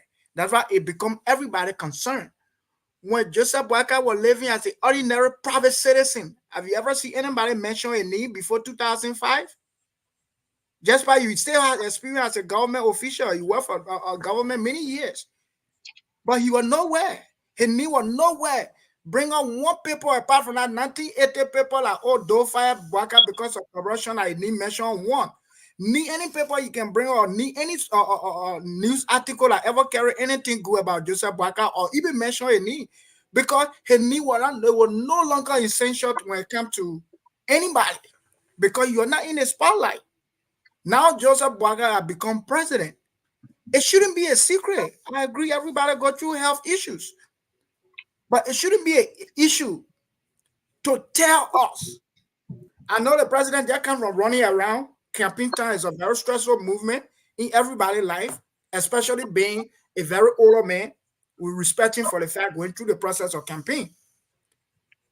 But let the communication be abroad. Like, okay, they may have run around from low 5 days down, knowing the road condition, weather, and all of that. It may be an older man, and he won an election. So it's about time he go into the U.S. for like 2 weeks, and for a checkup and all of that. He'll be back for the inauguration. He'll be back before the certificating process of a newly elected official. Now they're going to, in 3 days, right? So in 3 days, now will be certificating winner. Your president there, we're going to receive it. Americone will be there to receiving a own certificate as an elected or senator. So is Americone going to be receiving a certificate on behalf of the president? That be serious. This is not joking matter. We have never seen elected senator melting in elected governmental affairs than Americone. We live in America. How many times you see how they call elected senator being part of president transitional team in the U.S.? So, Elizo, quick question: when they certificating senators, do they certificate the elected president the same day as well too? Everybody. Every official that is one on the electoral process will be certificated. But do they have to be in person? Do they have to? Yeah. Hey, these are things that we need to know. Yeah. No. Be in person. I don't think it's law binding. I don't think it is law binding. I'm usually why I don't think because I'm not 100% sure. But I don't think it's law binding that you have to be present. Because it is professional. Yes. To be in person. To be present. But listen, guys, due to some maybe domestic or business or other major obligation, somebody can receive that on your behalf, like the award show. All these exactly. For them now, all these awardees are present. Sometimes the show is so important they still are not present. I agree with you, JD. I agree with you. But why it become more essential for a man like Joseph Boakai? Why it become more essential? Because it's when you come to power in a doubt, like there are a lot of things going on right now. When it comes to the people communicating with the actual issue, let me make enough. Segment is had nothing to do with any electoral process. When the person is ill, it's ill. We all know as a human, we all get sick. Okay?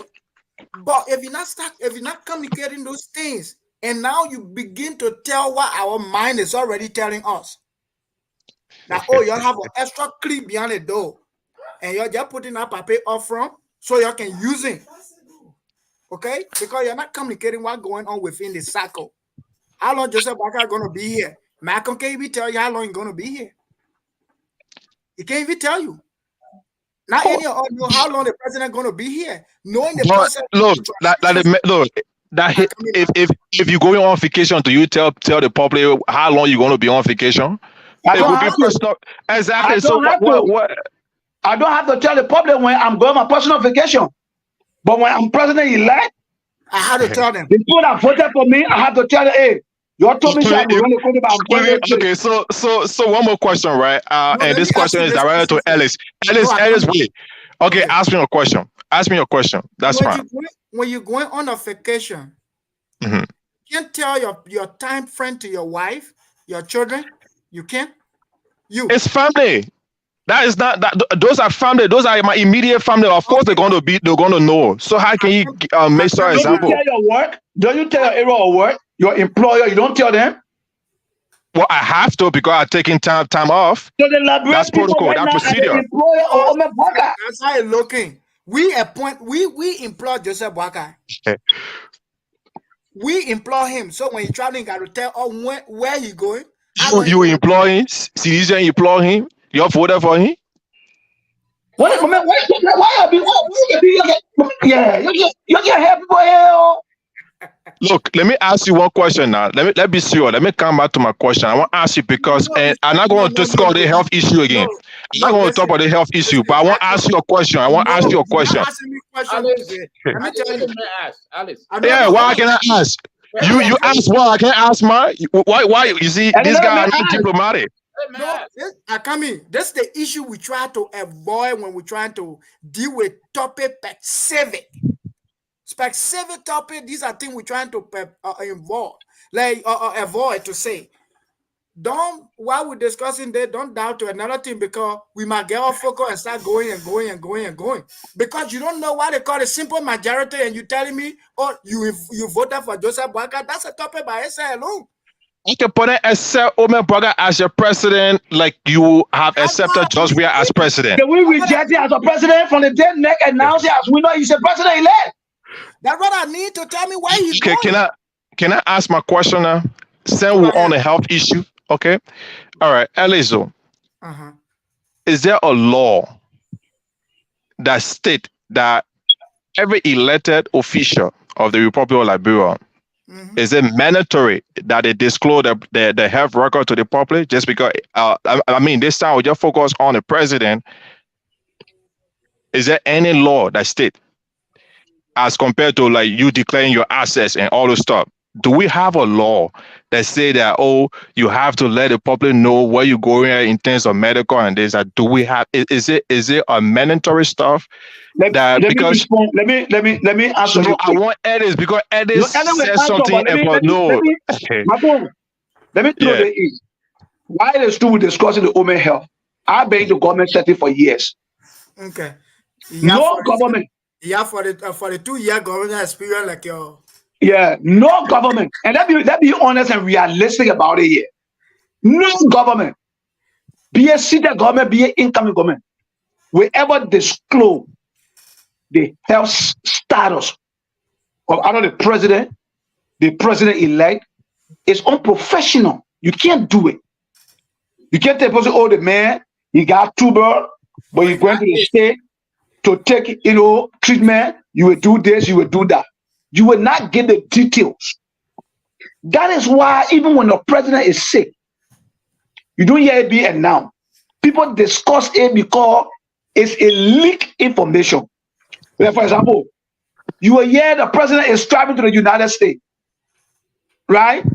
You go to the UNGA, for the UNGA. Go ahead. Just a moment. I enjoy where you're going, but I want to, put up some information from my internet. So go ahead, listening. Yeah, he's doing that. When it comes to a health issue, they will not talk it because, I mean, it is a president is a politician. A health issue is a political trump card for oppositions. So they're not going to put it out there for you to make a mockery out of it.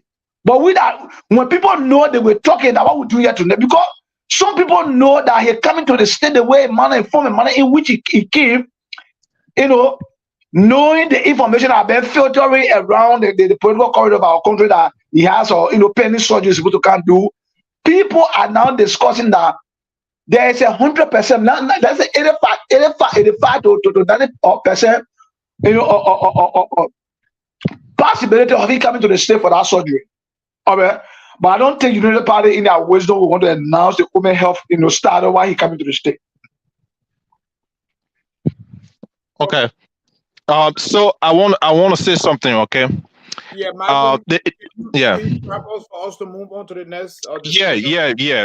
Based on the question, and Pastor Sauce said, thank you for saying that. And the reason I brought this up because at least you have educated some of the CDCIAN and yourself, to stop, engaging into the disclosure of people health record, because not just it's just that maybe in Liberia people don't follow these things. They got something. I mean, I don't work in the healthcare field, but from a security standpoint, in terms of compliance, we got something to call confidential issue. Health is a confidential issue. Yeah, but wait now, Pastor. Let me just say what I want to say. We have move on. We got something to call the HIPAP, which is the HAP AAA. I think AJ might be familiar with that acronym, right? Where a ban not just in America, around the world. There's no way any health organization should be, disclosing any not just president, individual, any patient health record to the public without a consent. You can only disclose those information to family member or whoever is on file as a nurse or scan. But in Liberia, not just president is a normal thing. People have record all over the place. So it's a normal thing for people to just sit down and just discuss somebody on a medical issue. So we need to stop, following this thing. I don't know if they're educating these people, at a healthcare level, or even, these things are not even healthcare, but these are compliant. Compliant laws means people follow these laws, international law, even local law. You got to follow it. Even organization, institution must follow compliant laws, or else you can be fined by the government. But the very government is doing the same thing, leaking, people personal information or medical record information because political. Even in the U.S., president medical record leaked. Where in the public? I beg, man. You only hear where. I ain't gonna do that. Baptist get peacemaker. How you gotta know? Man, let us go to the different topic. No. I gotta know that peacemaker. That he making a peacemaker. How you gotta know? You guys believe that Henry Costa told you like, oh, the baby he going to die and this that. Henry Costa, we challenge Henry Costa to post old man healthcare record. Saying he said he didn't want to been taking the mental hospital. Let him provide the medical record. It's just simple like common sense. I am not discussing Omer Boakai. I am discussing the vice president of the United States. He has a peacemaker he living with. How did you get to know? A leak. All right. Well, gentlemen, we're gonna move on to our next discussion here.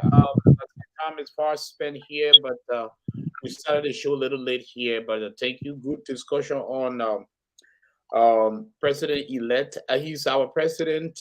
We are concerned about his whereabouts. Like I said, I've been looking all over the internet and seeing any publication or news outlet or media that I can get some information or factual information, to just locate the papi.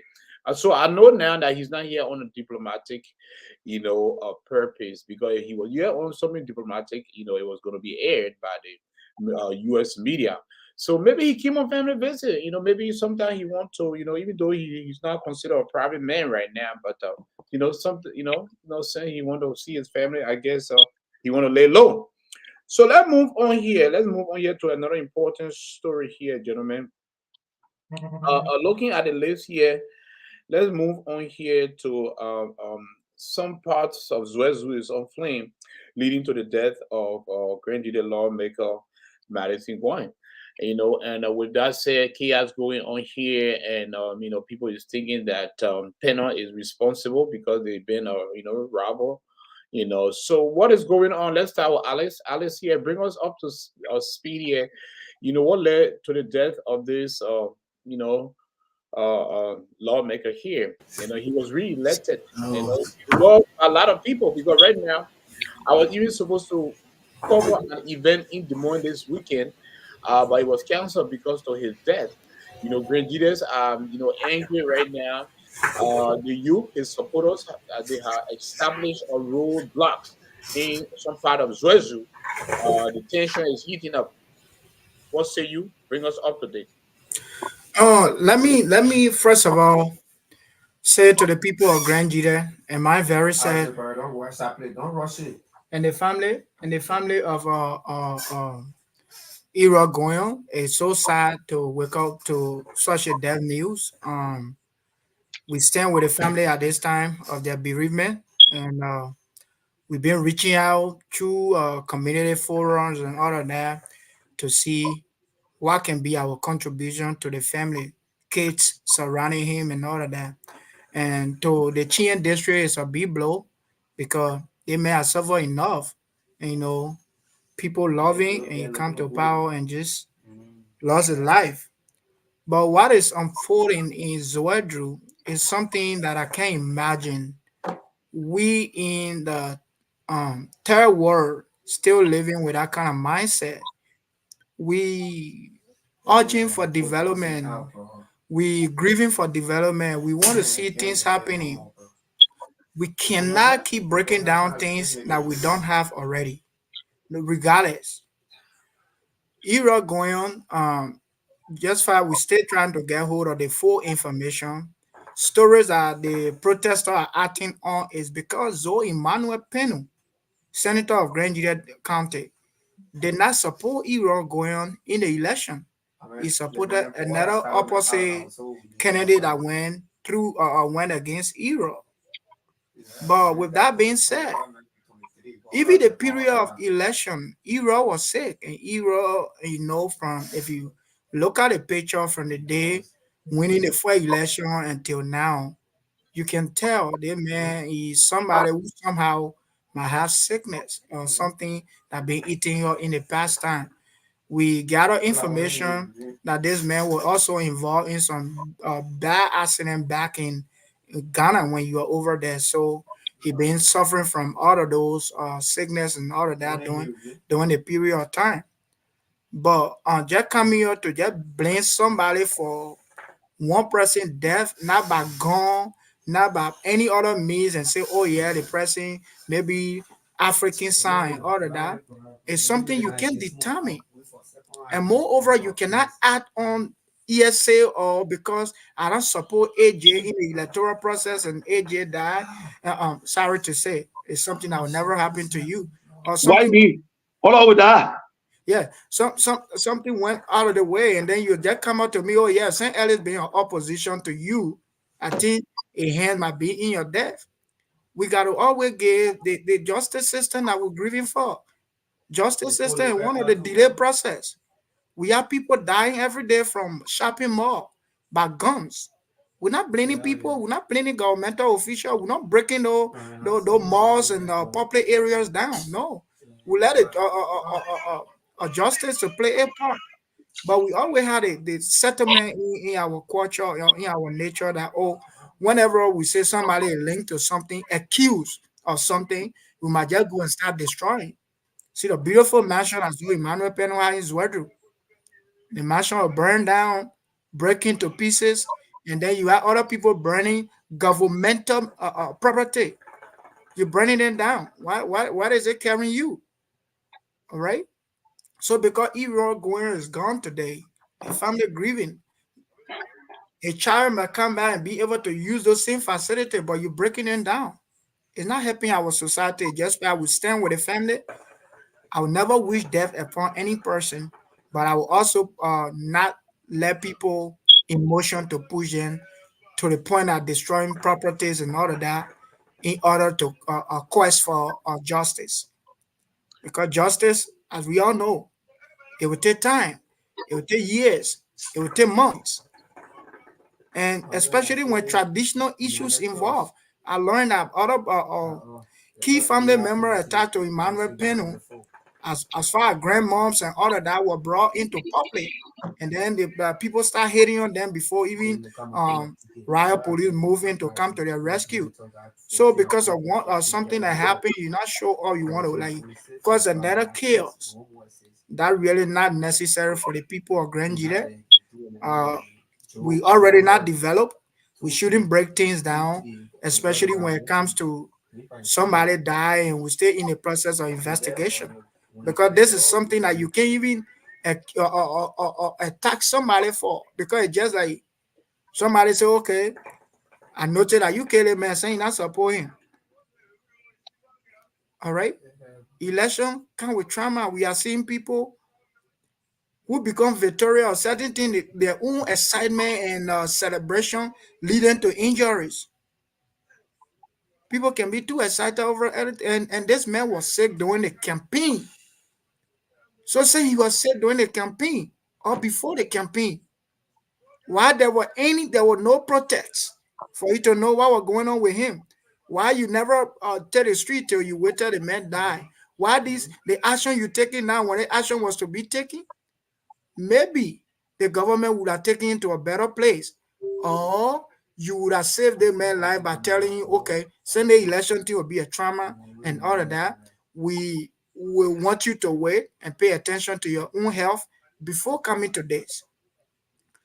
But what is going on in Zwedru is something is worrisome, and we now want to see our young people breaking down property, building property that worth a lot of money, destroying things that belong to the city or destroying things that belong to the states just because somebody is being accused of certain crimes. There are a lot of people that lost their life during the election process, but people still uphold their peace and still waiting for justice. We have watched cases that took place in the U.S. since 1980. Those cases, some of them have not even been solved yet. They're still unsolved. Thank you. So, Pastor Success, looking at the unrest, the little tension that is going on in Zwedru, I'm not sure if I'm saying the content name right. Zwedru, right? It's Zwedru, yeah, that's it. Yeah, okay, thank you. But the family has confirmed the death of the lawmaker, right? But his supporters are now, being very angry, pointing fingers at Pena. So, is there any, substantial evidence, or what caused the death of the lawmaker? Any updates from your end, or just because those two they did not get along, and Pena did not vote, supported Madison, and now Madison is dead. His supporters are accusing Pena. Your thought? Again, everything we talk right now going forward, we just get like less than a month to, or let's say a month, couple of days to start hearing the new judge we are as president. We start hearing women. I worry for my papa because they cannot mind Liberian God. And at that moment, he coming handle us. They were a fee for him. Liberian, we are just different set of people. The way we conduct ourselves is so frustrating. We don't even behave, sorry to say, but sometimes we don't even behave like human beings. Now, I've been knowing Gwion for a very, very, very, very, very long time. We used to live in the same community when he never even had a political ambition somewhere around in the late 80s, the early 90s. We all live in the same area there around our RCA campaign. He's a very down-to-earth individual. My frustration here is people allude his death. There are two versions of it. One, I'm just hearing this open on here around the show. What I've been hearing all through is that his sister did kill him. His sister raw chalk on his neck during the campaign as a sign of victory, and that the chalk killed him. And that sister, according to the information I saw, they said that what would the Elder and Zoo Council of Liberia, and then because of that, can you imagine? We are hearing that even the office of the chief and elder of Grand Gedeh County was burned because the woman worked with the chief and elder of Grand Gedeh County, especially the one allegedly killed, Ero. Can you imagine how far it went? Why Liberians will always want to insinuate about things that happen? Why we don't always give the process chance? Why Liberia like this? Why we like this? We practice at the high top of government. We practice this in the community. We practice this everywhere. Guru Muzuska Doloda, without any investigation, Koji was accused. The other version said no, that Guru Oscar killed her own daughter. The other version said no, that Koji and the Obadi Teller killed again. All right. Today, police are coming with a report that hey, Queen Johnson is needed. She's a person of interest in the death of Joshua. People now again saying, I mean, what am I trying to say is that we as people, we need to give our system the opportunity to do the due, the needed thing need to be done. And let me add in something here before you complete your statement. So according to Front Page Africa here, residents of the district, they are accusing Senator Penner of being responsible for the death of the lawmaker. But how would they accuse him? Do they have any evidence, or they just felt that because those two were not getting because he does not support the political ideology. Yeah. Believe you me, call for building get a worst scenario. Joe where Omen Boaka go go to security coming from there, one person drop. However, that scenario may be too close. Right now in the country, anything happen to any of the political actors for any camp, we not even get chance to wait what happened. We start accusing the other party. We do this thing at every level. Even people in the United States do that. With all the sophistication we got here. And when you ask them, bring proof. Now you're accusing Zoe. I'm not saying Zoe is exonerated, but what are your proof? What are your evidence?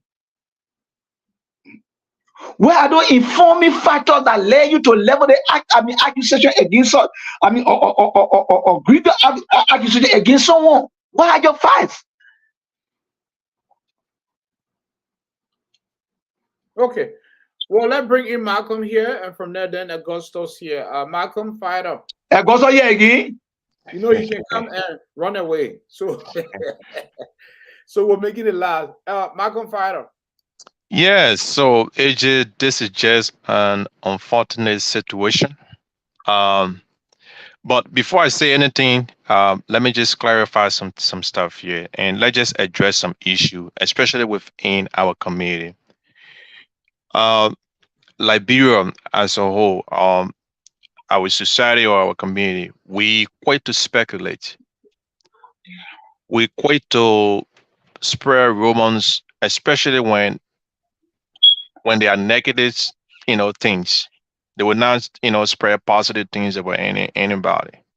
But once it's negative, whether it is true or not, we are in the habit of making it to be a situation that even cause chaos. All right, like you guys said earlier, I read information from Front Africa. These are just speculation. Okay, these people might have some political disagreement, and this is the thing in our society. When two people are not on the same political path, doesn't mean they are enemy. We need to grow. Or we need to change our mindset when it comes to, these type of things, because we are seeing how divided this country has been just because of politics. You might say have disagreement, but does that mean we are enemies? No, you have the right to choose who you want, and therefore the other person. And the idea that we always in the habit of more justice or going ahead to destroy properties. I know we have in our law that you cannot destroy properties. We should wait for the law. And that's why I say, Liberia, you cannot have investors coming into such country.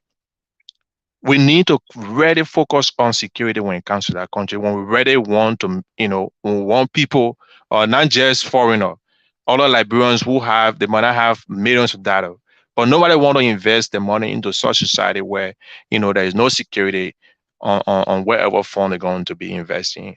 Because the first thing you're investing into anything, you want to make sure your funds are secure. So the justice system needs to do it works. Because we know that in this government, there are a lot of crime that have been committed, murders and all such a crime. And the public have not, getting any report, concrete report, investigative report from the administration in terms of the LNP. The only thing we see mostly come with a bunch of interviews and stuff, and just accusing. You accuse, and like what they get in Queen Johnson. You're accusing her that, she was suspect in her death. Okay. You cannot accuse. Just, arrest the person, call her in for questioning, speed up the process. But when you wait and other people and this is a death situation and the family member is grieving and people are thinking that right now that Queen is the one that killed that young man, her life could be in danger too. So we got a serious problem with the justice system. They are the cause. Look at that man, beautiful horse, how it was destroyed. If you think that the lawmaker or the honorable man committed such crime, let him be held accountable.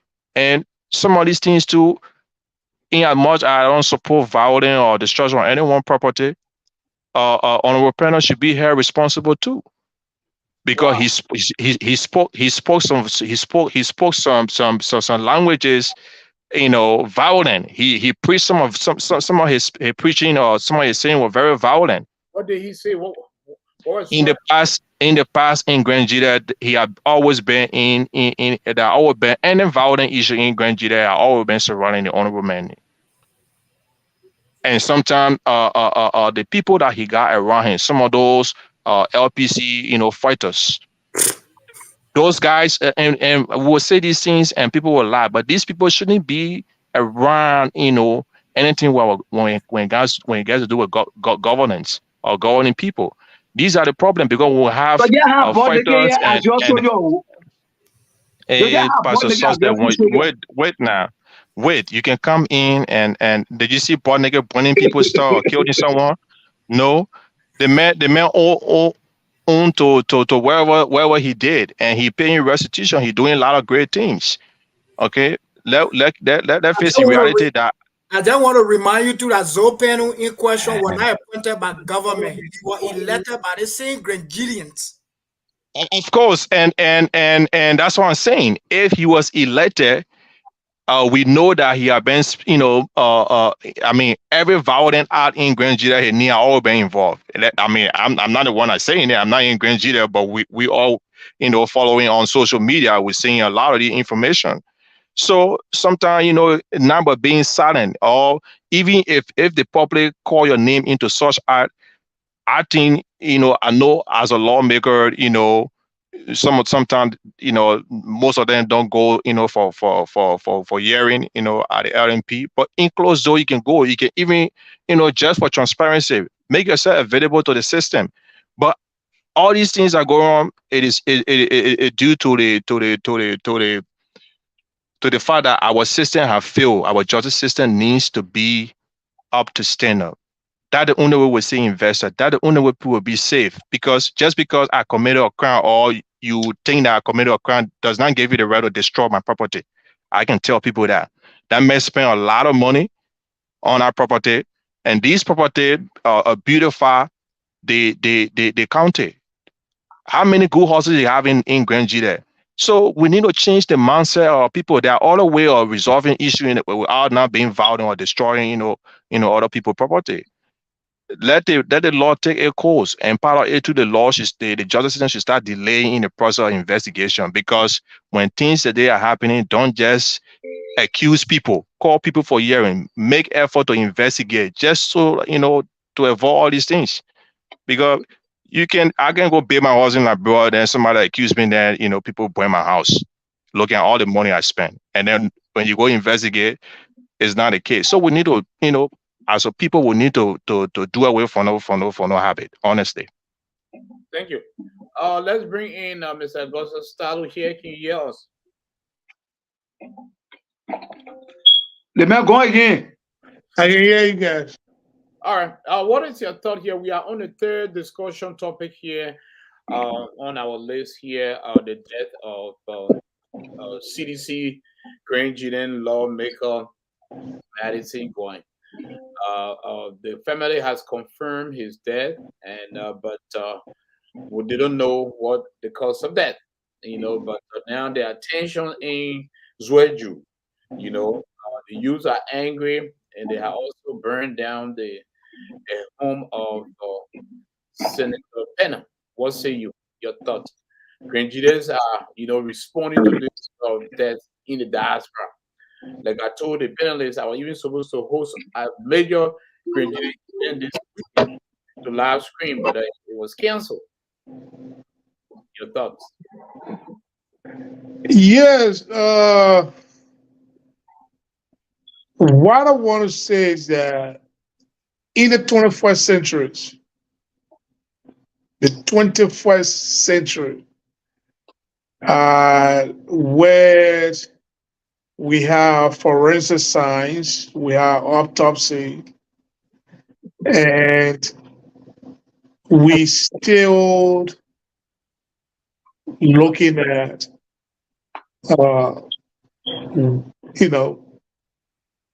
rituals killing the witch, I think that Liberians as a whole, there's no growth. There's no growth. It tells me that after 23 years since the Civil War, we have not made some kind of growth. Because if someone died, you allow the investigator to do their work, and then they're going to come up with their findings. The findings going to go to the court. The court going to charge whoever is responsible. But Augusta, hold on there. I have an emergency call. Alice, please take over the hosting. I'll be right back.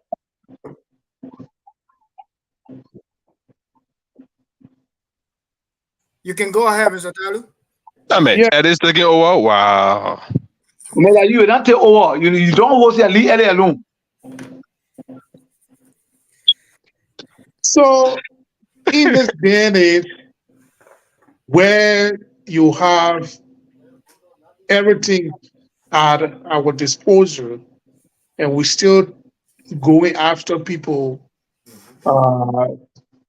with no proof, no evidence, all the same, they put chalk on someone's neck, and we are about to go destroy your property.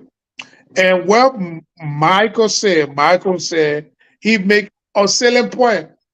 If I was an investor, want to invest into Liberia, I want to invest into Liberia.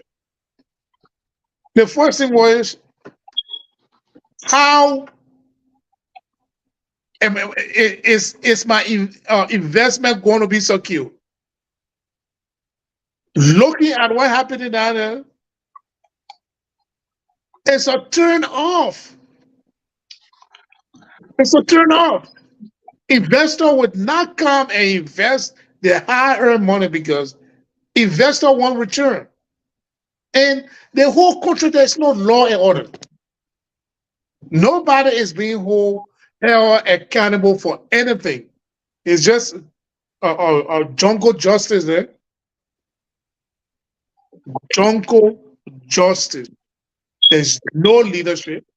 Nobody is being held accountable for nothing.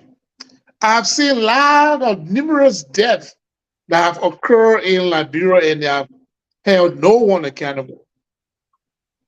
You see, in this country, there is a lot of unsolved murder here.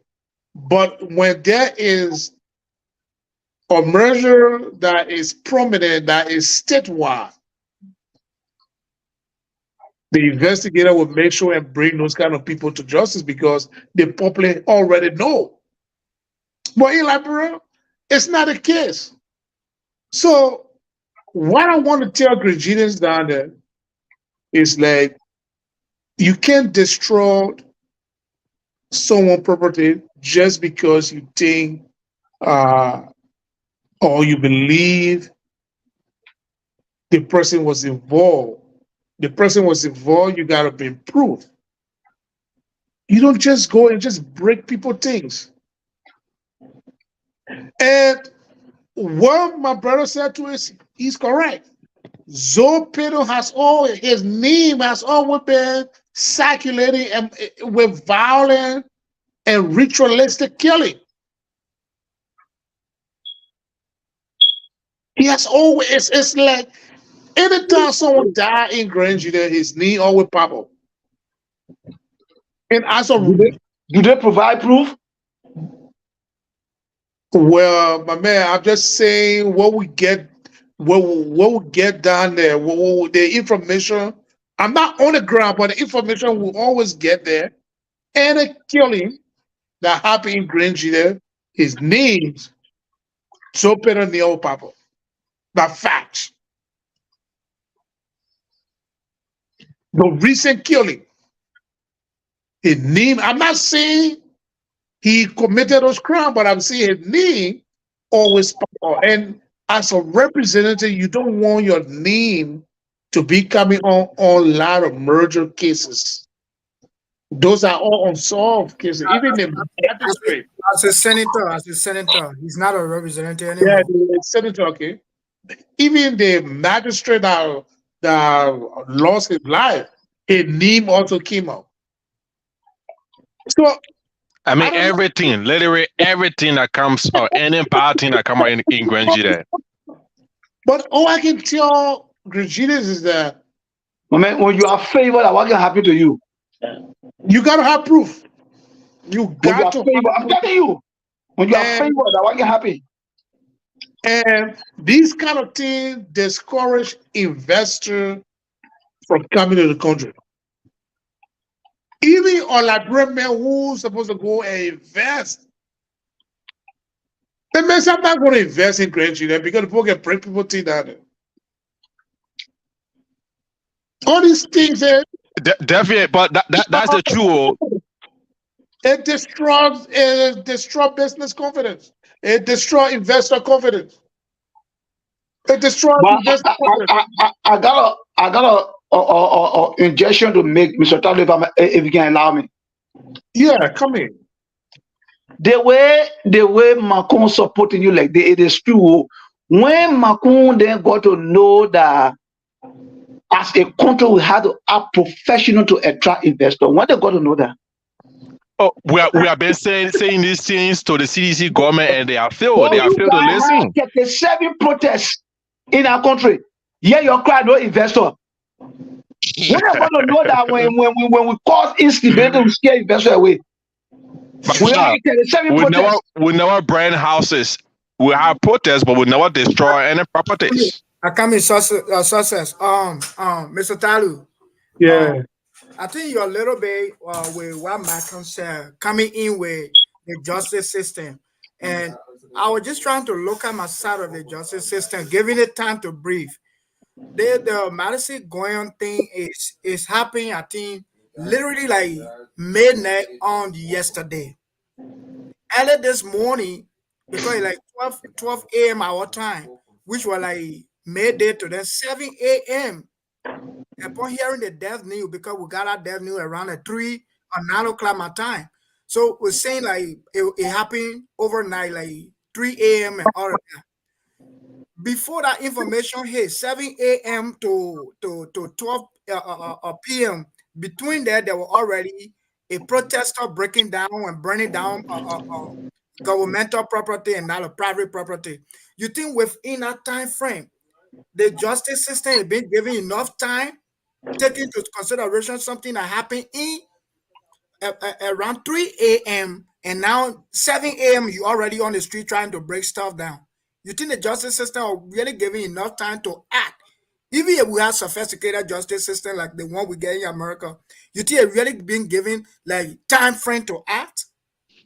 Can I respond? Can I respond, please?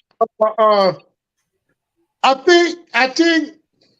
think we are seeing the same thing. I think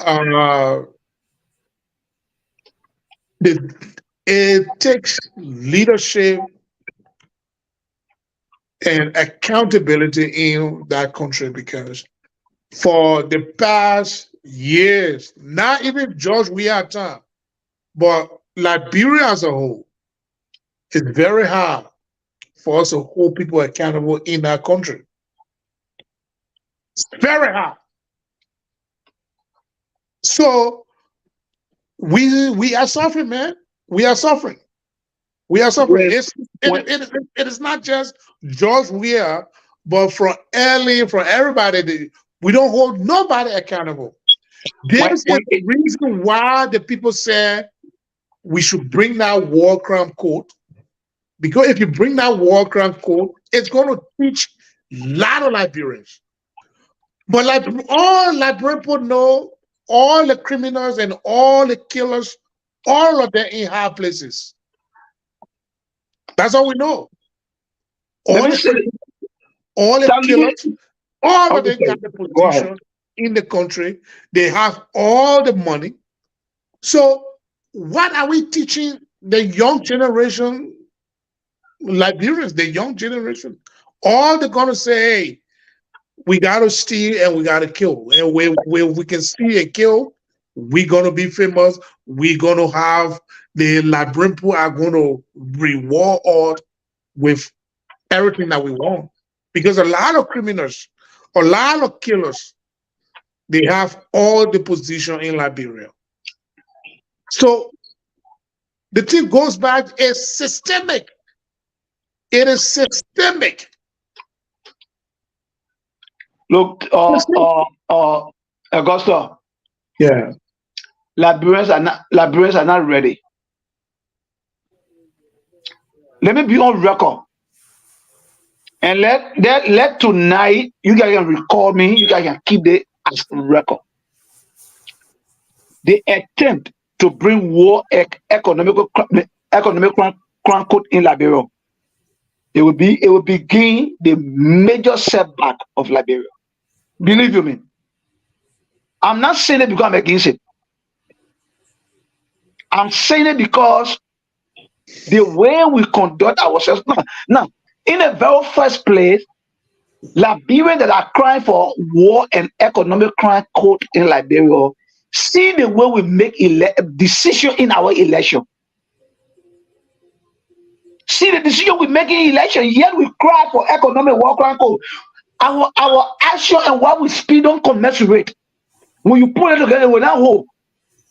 We want economic crime code, but all the warlords in Liberia were elected into offices. Yet we cry for economic crime code.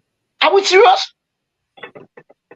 So we're gonna agree to it. We're gonna vote for it. That's the question. Because that has to pass through the Senate, it has to pass through the House of Representatives, it has to be entered into law that here we agree as Liberians. Let the economic war crime code come. Let's assume you take economic war crime code case, you carry to the House of Senate or the House of Reference of Court. There are people there who play major role in the war. They will not want to sign onto that. You take it to the Senate. President will not sign to it. Tomo Yaya Nina will not sign to it. You understand? They planted that they will not sign onto it. But will not sign to it. Because and even if they sign to it or sign onto it, when the process starts, we the same like Ben will fight that process. You tell Eddie with my kids, man, and I Eddie will work. Now, for example, see the way the Biden celebrate Prince Johnson, and you bring economic war crime, you think you touch Prince Johnson and Nima will be in peace? Liberians are not ready. We're not ready. And that's just a fact. So, Pastor Sausage, just add on to that, right? I agree with you on this one. Honestly, I agree with you because the thing is, we mess up big time. We miss out on the opportunity when Manaseli was the one that was supposed to, make the whole thing work, because she took over from the interim leadership, after the war. So I think that whole process, we should have even advocated. Like, for instance, the Rwanda, they went after other organizations, other institutions, non-profit organizations for funds to support, Drummond. They invested and they showed to the people that they meant business. But the thing that smoothing the whole process was because there are only two tribes. So regardless, they still have to make it work if they wanted the country to be where it is today.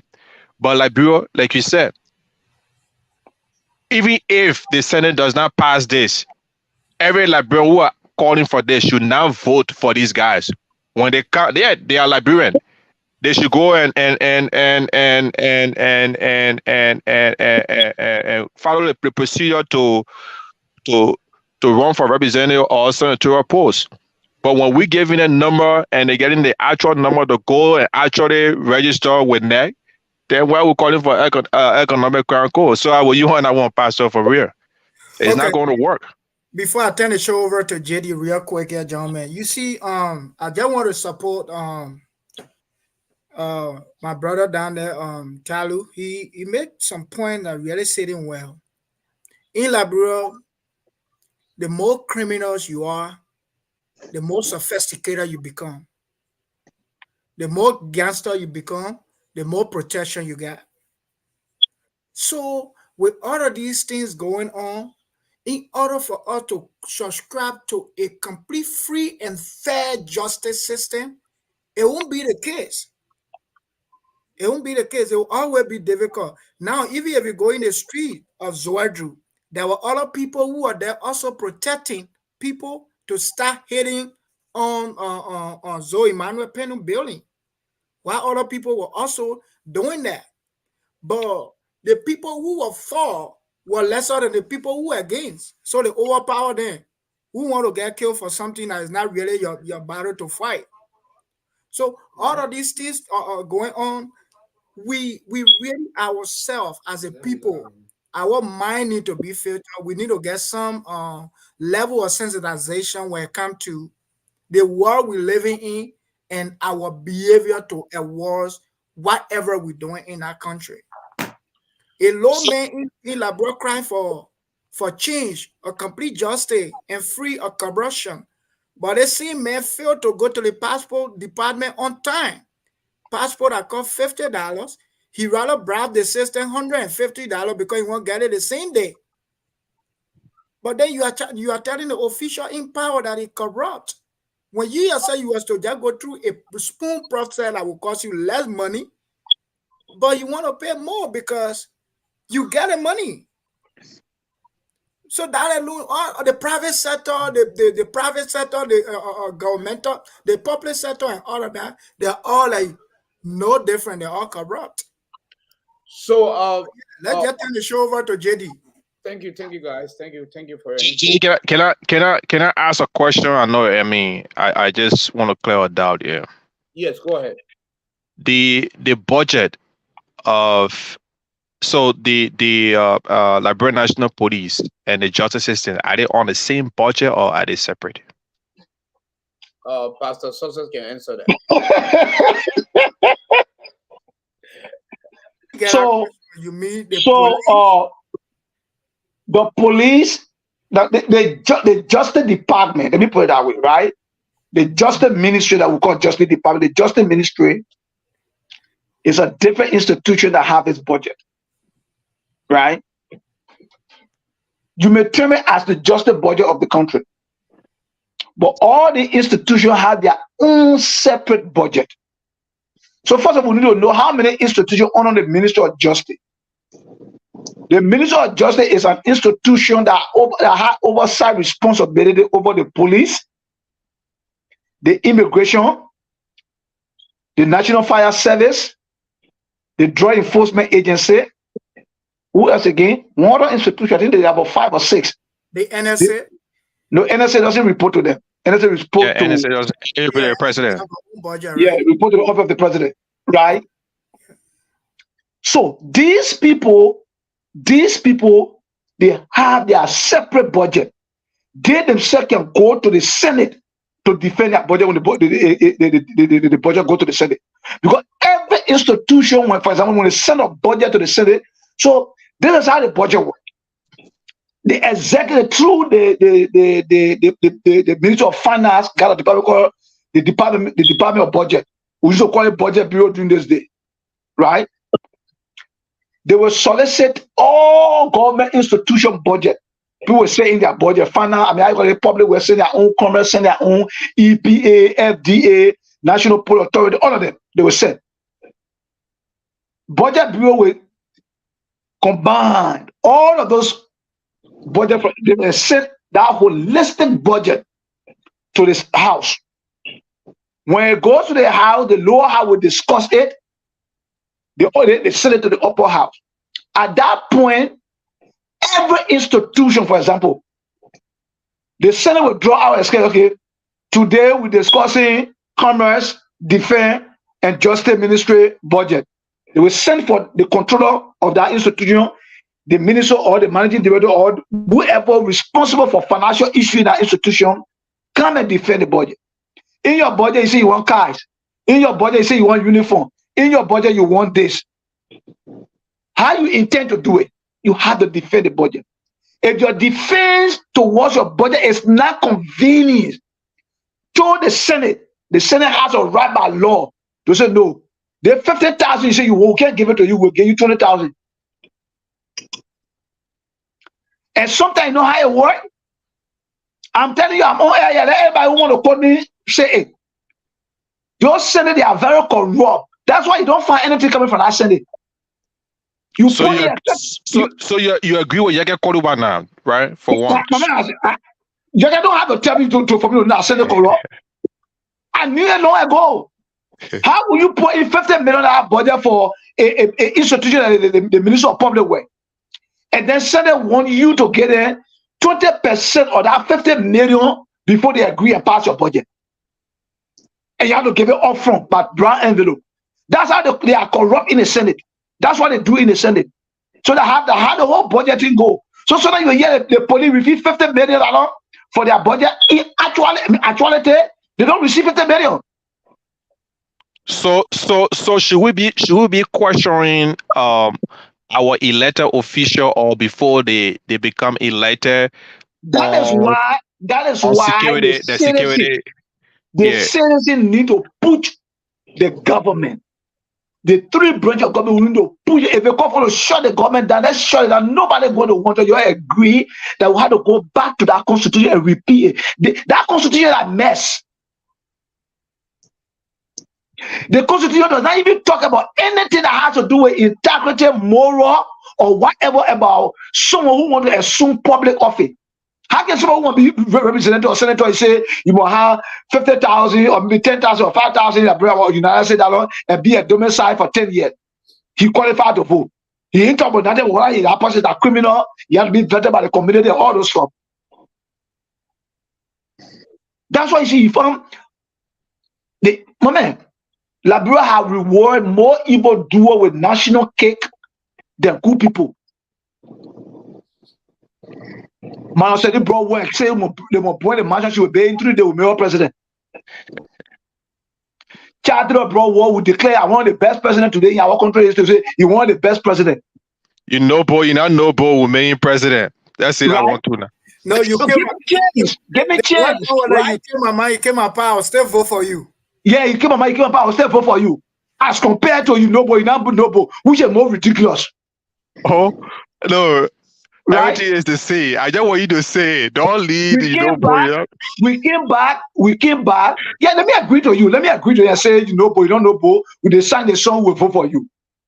We came back, and the man we saw as a ex-warlord who slaughtered a sitting president, not just a sitting president, but kill all of citizens. We still elected those people as senator. Why should Liberian people elect Tomo Yaya Nimle? Why should Liberian people elect George Bode? Why should Liberian people elect Prince Johnson? If they really mean that they want war economic crackle. And the international community going to listen to you when you cry for war economic crackle. Johnson. Yeah, people like Samuel Johnson. Who help pay so all through charter administration and threaten the life of people now coming with try to tell you going to kill them. What? So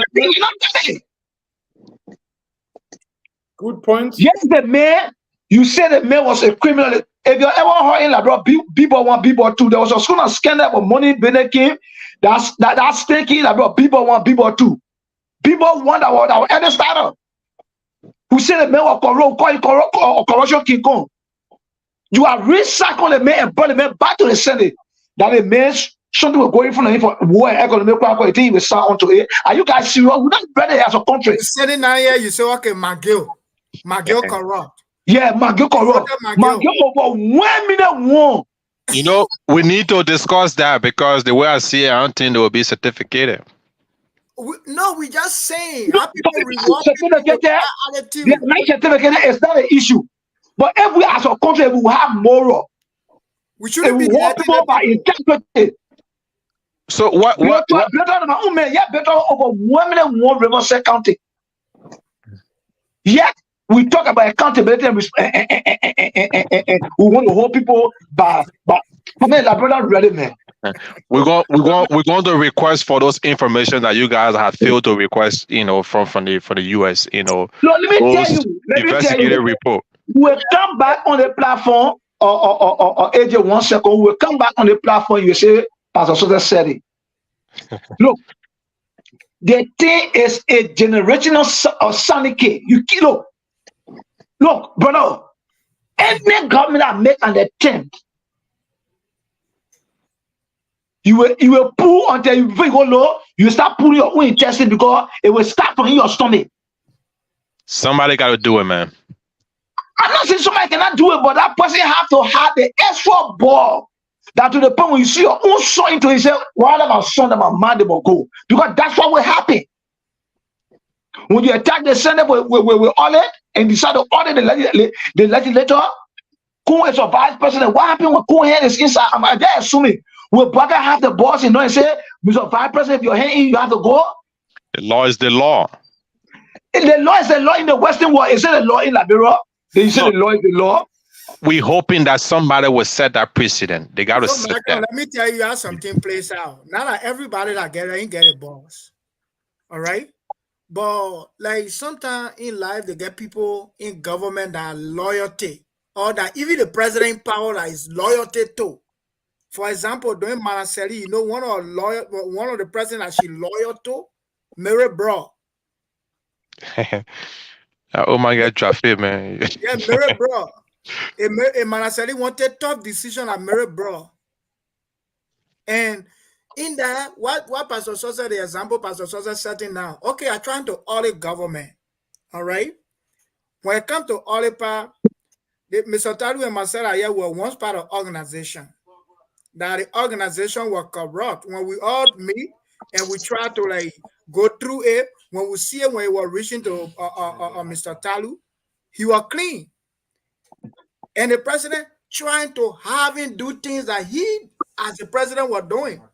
Things that he had already did in the back of Mr. Talu here. And now he's trying to have Mr. Talu to accept to it. Now, oh my man, they think probably already happened. That just look at him and pass like that. Okay, I've been being an educated young man. You're not gonna like steal people money in the dark. Then you come to me and say, oh, my man, send the people stay let up, let's play like that. And you know, just cover me all that way. I ain't gonna cover you. We all resigned. We left the Iowa Grand chapter. Today, that chapter still suffering that trauma. Today, they can't find anybody to listen to because there were like a syndicate of corruption being built in there. So For example, let me buttress you. For example, where in the boy Edwin Melvin Snow. Do you know that Edwin Snow made a girl to undress or send away a man born for $100 US in Liberia? Yeah, I heard that on his farm. Yeah, doing Patrick on that wedding. Yeah, doing Patrick on that wedding. All right. These are the people who look. Besides that,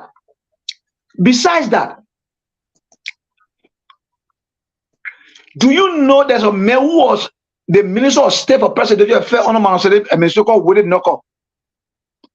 For Papa to introduce 3 sons. Yeah. Do you know Willie Knuckle was caught into a sex scandal? I think he died. It will not put a hand to up to this in one contest. He will win election. Yeah, but Papa, before you continue, right? Man, I said it was depending on that man to succeed her. Willie Knuckle. But you know what was a position? The man was with he was with popular. I think popular. Well, one of the area. I think he was minister. Presidential affairs. Yeah. The same job man get her. Yeah. Liberia. We are more kind of glue and more. We celebrate evil doers. Look, a job we have passed through that rank to come to power, like maybe former warlord, and they come to power. They do they feel we're not doing it. We're re-electing again. So let void your politics, my brother. That time is over, man. If you look at, look, we're discussing reality, not just about judgment. And we don't face something, our country will be the way it is. Well, Malcolm, but let's look at the margin that UP won with. It's not a big margin, so half of the country still wanted Joe we are to be re-elected. If Joe we are go and say, you know what, I'm going to recalibrate and come back in 2026, there's a possibility of him being re-elected again, because look at the margin. But George Weah, he believes that in peace and transparency, so he decided to not even contest nothing, to move on because of peace, and he was a peace ambassador. So let's move on here, gentlemen. Before we move on, I just want to ask you guys a question. Anyone can take this question. So who succeeds the lawmaker Madison? Who succeeds him right now? There will be I think there will be a by-election. Yeah, but there's the procedure of the by-election. They will not just give by-election. Yeah, they will give it some time. So what they will do, first of all, right now, there are no speaker. Okay, there's still a speaker over the house anyway. Because where any buffer term has not expired. So the law says when a representative either be incapacitated or maybe die, the House of Representatives or the House of Parliament has up to 90 days to inform the National Election Commission of a vacancy within either the legislature, the representative or the Senate. Now, when that happens, then the National Election Commissioner draw out a guideline for a by-election in that district. So right now, as I speak to you, there are a couple of by-elections coming up. Remember, we went to an election, so people were senator, they were representative, they became senator.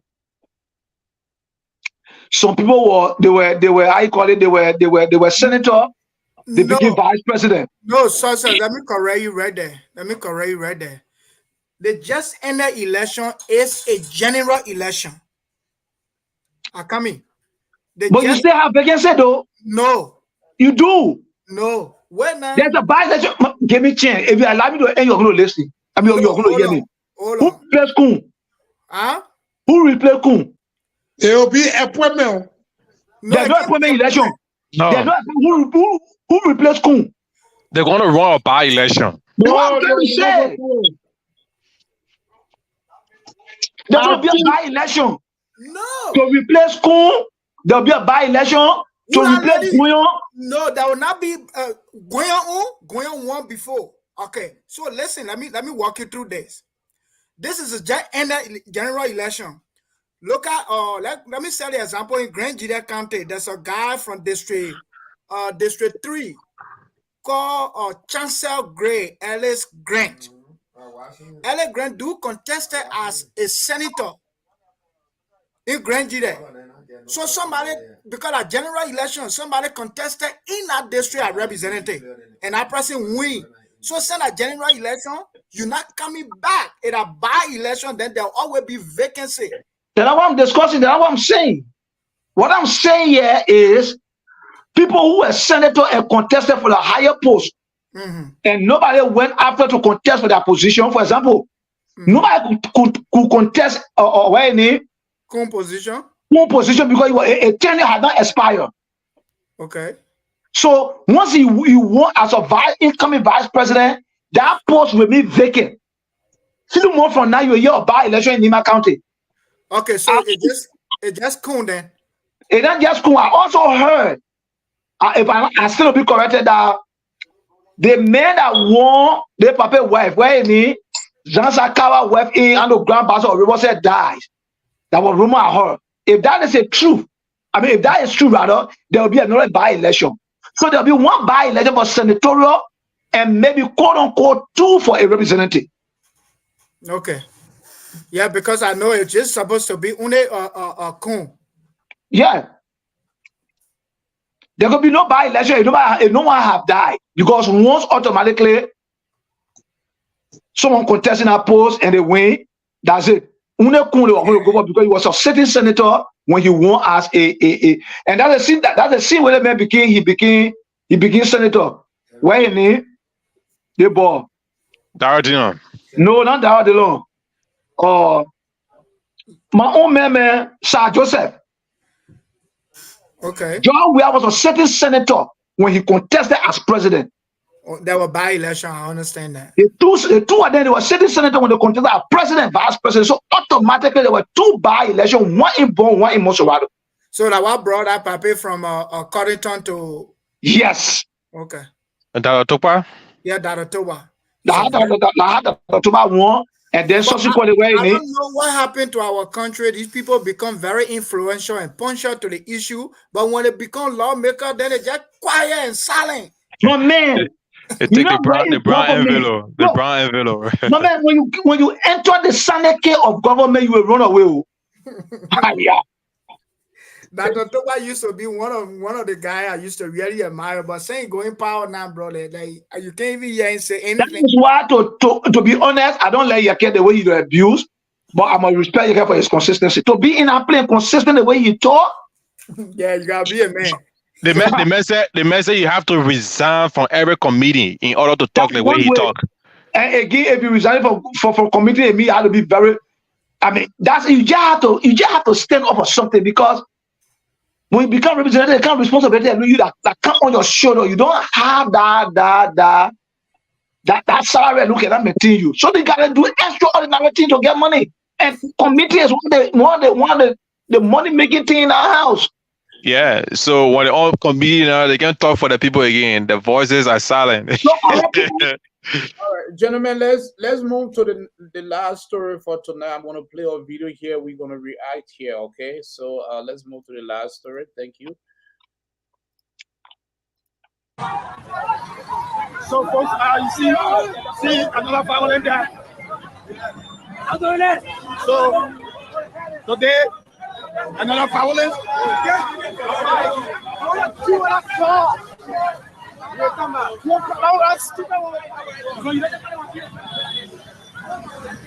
So the violence is getting so tense here today. The naming of the campaign team today by Joe Walker. So you see here, it's actually happening here. It's actually happening here. So violence is actually.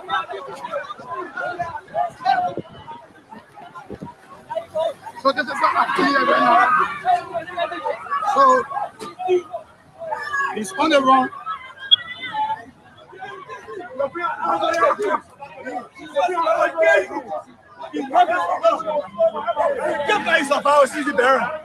I won't be live. I won't be coming live.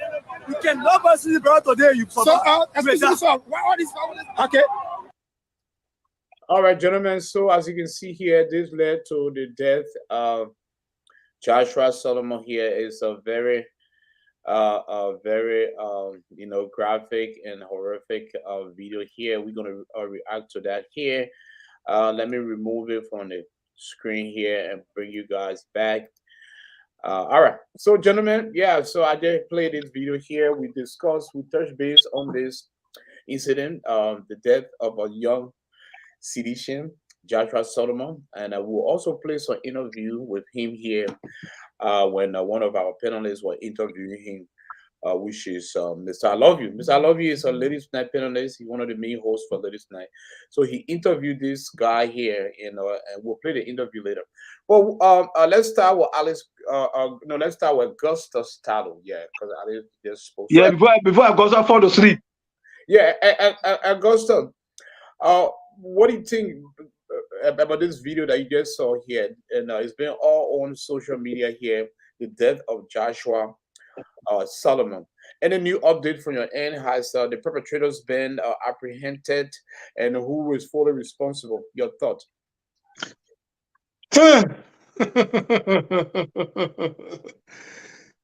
Well.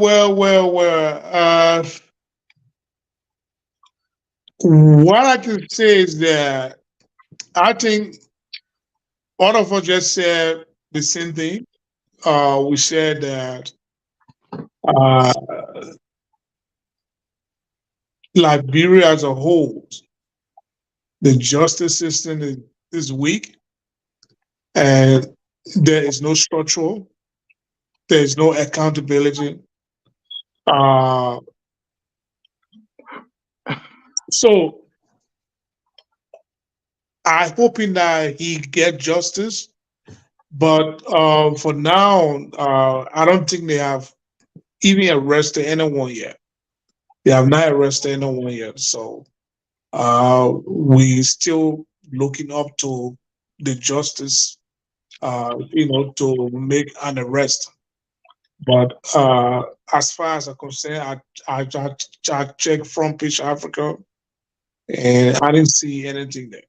I didn't see anything. So for me, it's just a sad day for Liberia after our election. Who are dying, especially the representative. We have representative dying. We have CDCIAN dying. It just, Liberian people just need to stop. They just need to stop, and I'm hoping that all of us can get our act together. But this thing is a turn off. It's a turn off from the rest of the world, and Liberia is just a different country. It's a different country by itself. There's no law and order. That is what I can say. Human being is not taken serious. Anybody can lose their life within a second, and you may get no justice.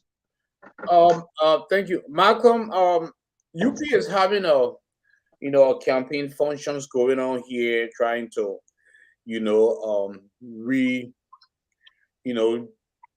jubilate and trying to launch that campaign here during the election season. And CDCIAN, with his red beret, make an appearance. And look what happened to him. He was beaten and later on, died from the injuries. Your thought? So, AJ, first thing I would like to say, my condolences to the family of that young man. No human being deserve to be treated like dog, because that's what you would do. Even the animal says you have value in terms of life. Because life is precious. No human being on the earth can give life to another human. So why should we be, in the habit of taking especially one our own, because regardless of our political differences, we are all united. We are all one people. And it's sad. And like I said, no investor.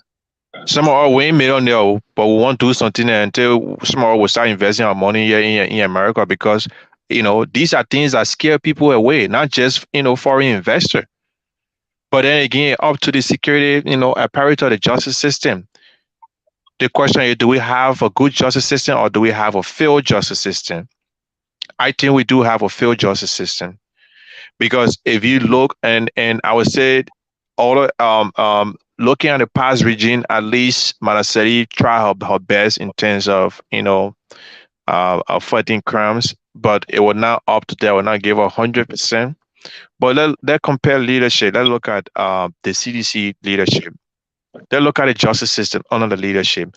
We are seeing such habit or such events on numerous occasions on this leadership, and they probably have not getting any good report, investigative report from those events.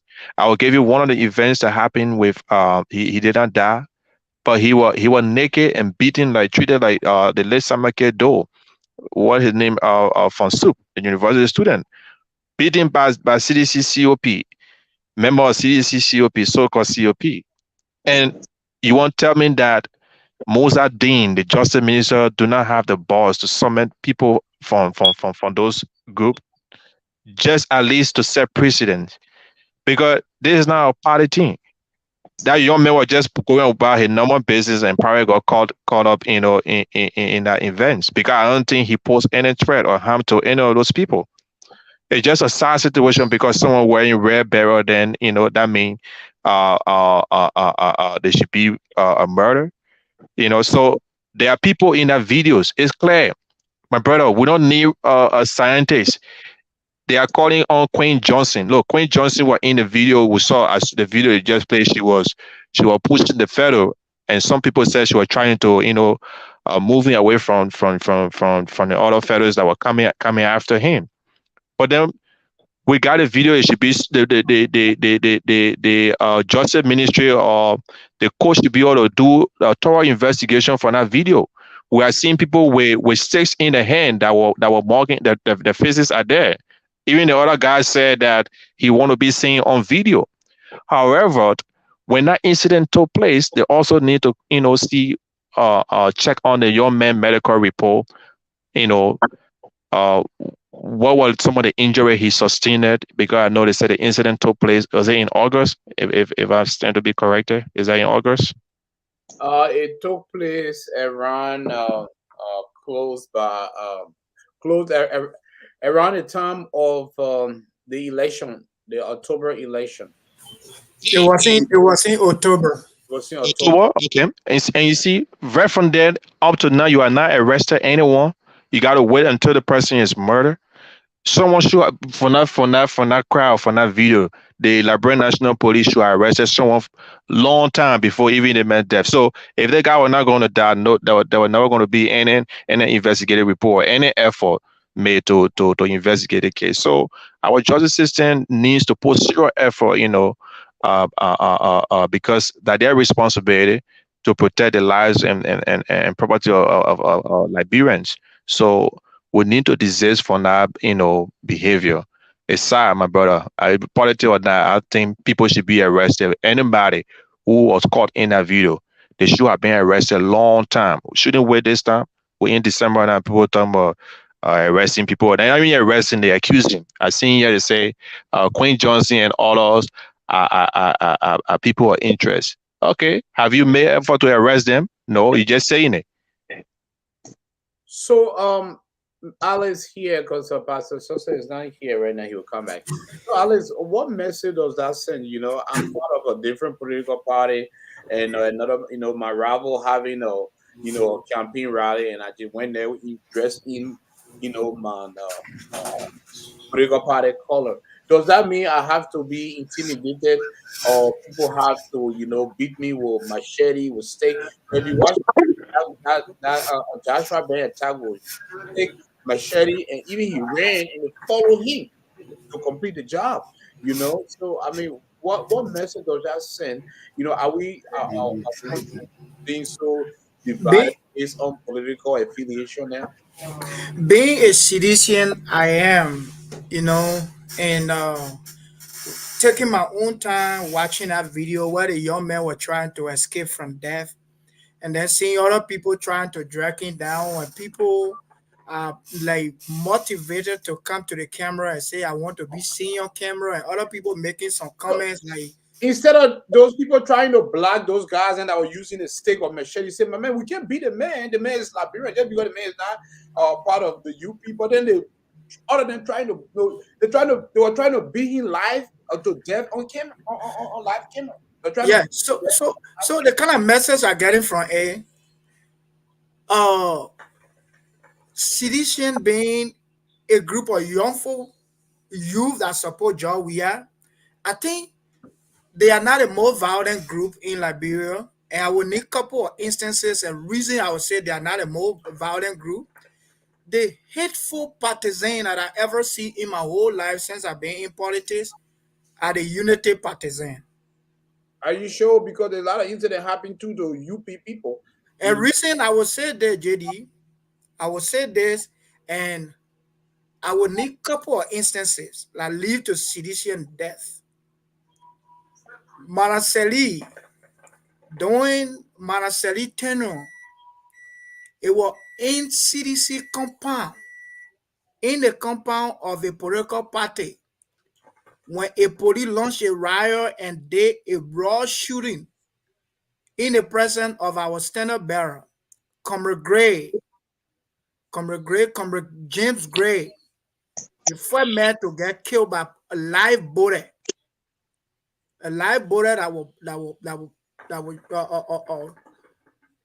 fire at the CDC party headquarters, kill Comrade James Gray. 2, we will go to the eastern in West Point where a airfield launched an attack on a little boy, resulting to a broad day shooting that amputated the kid's foot. He lay bleeding, waiting for ambulance till he died.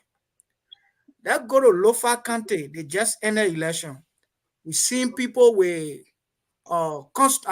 traditional made pistols, where another citizen was beaten to death in Lofa County, in the hometown of Ambassador Joseph Boakai, the president-elect. Taking into consideration, if you look at election violence and people that have suffered from death of those election violence, the electoral violence, there are more citizens that get killed by Unity Party partisan than Unity partisan getting killed by citizens. So 75% reasons that draft killing at the party headquarters, people were just trying to do everything so that it would take the merit of the government, because they were trying to build point. They're trying to balance their story that, oh yeah, these people, we say they're violent, they can do all their things, but at the end of the day, there are the more people that can always die. The thing people consider an incident when those girls, what's it called? What the organization called? The daughter we are. We watched them when 3 of their members got killed. We saw other partisans. They were all celebrating. They were all jubilating because somebody said Joseph Boakai was old. So somebody told Caste, so some people died. It matches the same definition. So in order for us to have youth that will go back and forth between each other, we ourselves as a people, does it really right to kill Malcolm just over somebody who's trying to be a president? What would it benefit me trying to kill another person because they're just trying to exercise their rights? Malcolm says you're not using it as an example. Okay. They were using. Yeah. No worry, my man. Go ahead. Malcolm said that 120,000 every year. You want to Why am I I want to eat my bee. I want to eat my food in peace. Why am I trying to discredit Macon education because he's supporting CDC? What am I trying to discredit Success Education because he's supporting Unity Party? Because the difference between you and myself in any political season is the platform of the political party. While the other men say, "Oh, me, I'm coming on board. The only thing I'm bringing more education and youth involvement and job and infrastructure development." The other men say, "Okay, I'm bringing rule of law and structure and this that." Okay, so the man bringing rule of law. I think me being a student of criminal justice, I need more justice system in the country. That's the only way I'll make money. So I will support the other man. That's the difference that separate us. I will believe to support. But you and myself still the same. So why kill someone else's because he supports the other person? So we, the youth, we have more hate in our mind. There was series of time I raised the issue. We were sing so nice to each other till already. And if you tell somebody you supporting Unity Party and they support CDC, the Unity Party person will come to you and say, "Oh, where you see reality in CDC?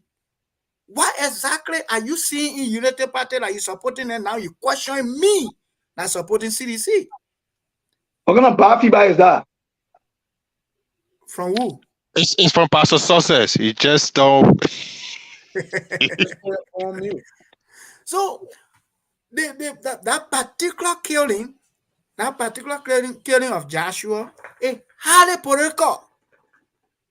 And abruptly during that electoral process, if the police was to go in straight and do an arrest, JD, the story would have been interpreted different. If you in government and the opposition cause problem, and the government trying to follow a direct justice method, hey, that's a whole different thing. You are watching series of time, Dara Dillon being an elected senator, telling him you hire people to throw stone at the president convoy.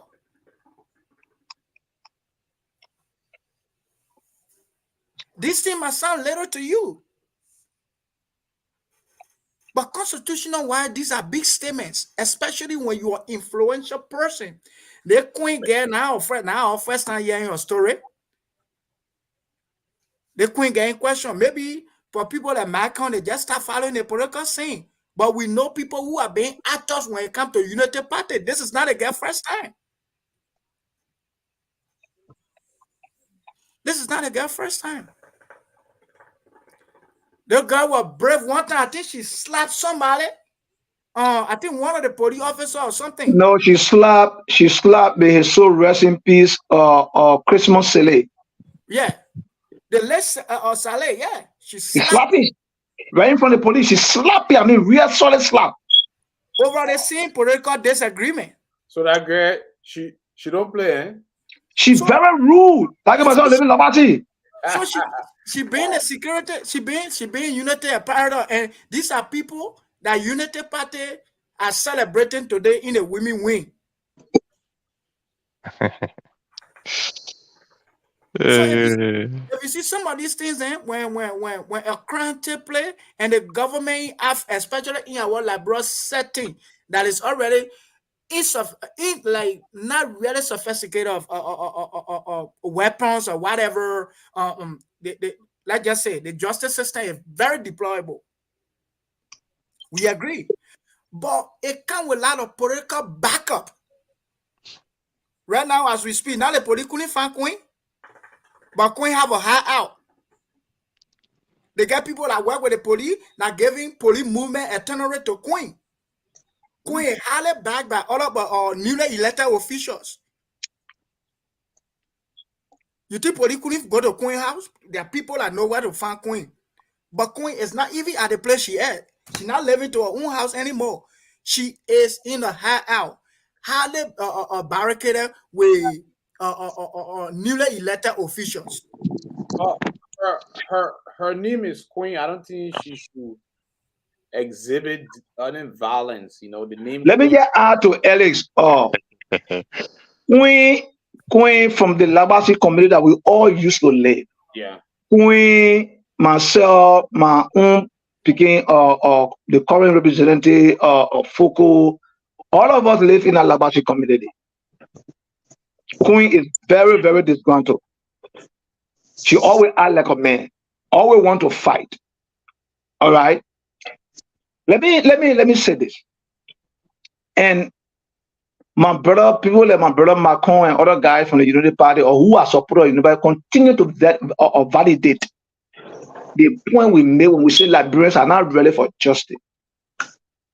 Because when you're ready for justice, your justice becomes selective because it doesn't affect you, then it's a problem. You know, he always come on air and talk about CDC. They're very United Party are coming back to power. Did you watch them, Mancun, when they were in government? With your eyes on the government of Liberia? The first human rights protest, major protest to be held after our election was in Madison administration. She had one guy who was serving as deputy minister at comment. What the guy name? I always forget the name from my giving. He and his wife, they single-handedly struck the little injured Toba. That get better die in their hand. That case went to court.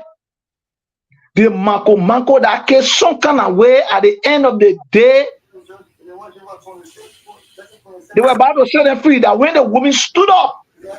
JD, when you had time, the case pastor talking about it online, they call it injured Toba case. Yeah. Right? The woman stood up. We can discuss that on Thursday. Yeah, just throwing it out. The woman stood up. Besides that, Manosedi administration, for no justification, up to today, they will yet to see the crime on which you arrested 13 sons of the crown people. You don't justify, you don't give no reason. You say for treason. Why is the treason charge? You judge the people. You kept them in prison for all these years. Nobody stood up to say a word. Some of them die in the process. Some of them die in jail. And we administration, you'll be here criticizing and say everything you have to say. Honor man said it watch for my own personal, my former boss when I was working with the Royal President Association of Liberia. May so keep Juba was all right. So we lost Pastor Sources here. We'll bring it back. While we're waiting for Pastor Sources here, let me say something. Let me mention me. The two of them mention me. Can I say something until we get him back? Hold on. Let me just end why you are going to before you lost him. See, on that same Manaseli government, on that same watchful eye of Manaseli, we are seeing Patrick, Vendetta Patrick. If you're not familiar with that name, but AJ Major spoke. Yeah, he's trying to follow up on his fellow citizens. Yeah, we'll bring you in. Vendetta Patrick. You know, you are one of the young men that were accused of rape. You mean Patrick Hannah from Punch FM? No, I said Vendetta Patrick. Vendetta Patrick from he contested in Magibi. They gone. Vendetta Patrick was taken to the South Beach without investigation, without even because somebody allegedly said he raped. They may spend 3 years in prison after he gained a full court hearing. That's how you see asylum to come to the U.S. Wow. It was on a Jawia regime. Now he went back to Liberia. So the Manaseli government or the Unity Party government had done a lot of political damages when it comes to the life and death of that country. We watch a case of what is called Harry Greaves. 1 second. Yeah. Go ahead, Malcolm. What his name? Let Augusta go ahead. Just a moment. Let me carry my daughter upstairs quick. So because we'll be giving a closing statement soon here. So, okay. Let me just say she going upstairs to her mom anyway. Okay. So AJ, you see, The problem here with these seditions, like Pastor Sosa and Ellis, is that yeah, I agree with all of these things that they have said about Manasalif. But the question is, who stopped them from prosecuting or from reopening these cases? Because every criminal case, even up to now in America, there are cases that are still being unsolved and they're still working on them. Either maybe because they cannot find the murder weapons, of those cases, or they're missing something. But they're still making effort to make sure they can solve them. But you hear talking about Manasalif, she did this, she did that. But we all know that Manasalif supported the CDC against our own vice president, both 2017 and 2023. So meaning your government have been in bed, which you should be asking your president why he never had the courage to prosecute or to even reopen some of the cases. You think he did not have the jurisdiction or the power to do so? Of course he did, but again, you guys should be questioning him. Non-Omen Boagat leadership on the UP. You should wait, let him serve his term, and see if you will see some of these cases. We're not supporting any violence. We're talking about how we can resolve the thing, but none of you guys are giving any solution or what are the root causes of some of these violence. You think CDC administration have been silent when it comes to violence? They promote violence. We talk about Zopeno, how he's any violent activity in Grand Gedeh, his names is inside. So even though we do not support violence or destruction of anybody's property, but we should face the reality. You cannot, prosecute or complain on people who are not even into. They don't have full responsibility in terms of governing this country. But you've been in bed with Manasalif. You have never persecuted anyone. So it's the same cycle. So let's wait, for Omen Boagat term. When he does the same thing, then it's just a continuum stuff like bro is on. We're just on a roller coaster. But we should stop, we should face the reality. Nobody support violence. The CDC government, I gave example of the LD student that were beaten in similar fashion. He was even butt naked. The naked in the way his man born him. Was there any arrest made on Ben Belief Topa from the working from Coastal COP and out of rebellious joined the CDC COP, and you supported these nonsense group that were causing trouble for your government because Musa couldn't arrest them because they were under the instruction of Jealousy Kochi. That's what we're talking about, a failed justice system. You are in power, you are in control, you have the full responsibility. Why are you not prosecuting people? You waited 6 years, you never prosecute anybody, but yeah, you still shaving blame from Manasadi term. Thank you. If you clean it or keenly pay attention to my statement was most of the violence in our country it being political wise, like in a sense it's being political motivated. Like I can't be a leader like Jefferson Kochi and have group roaming around. Okay, if the group cause problem, how would the police be out on them? Because I'm a state actor already. You have people that queen, all right, who is being protected by the elected officials.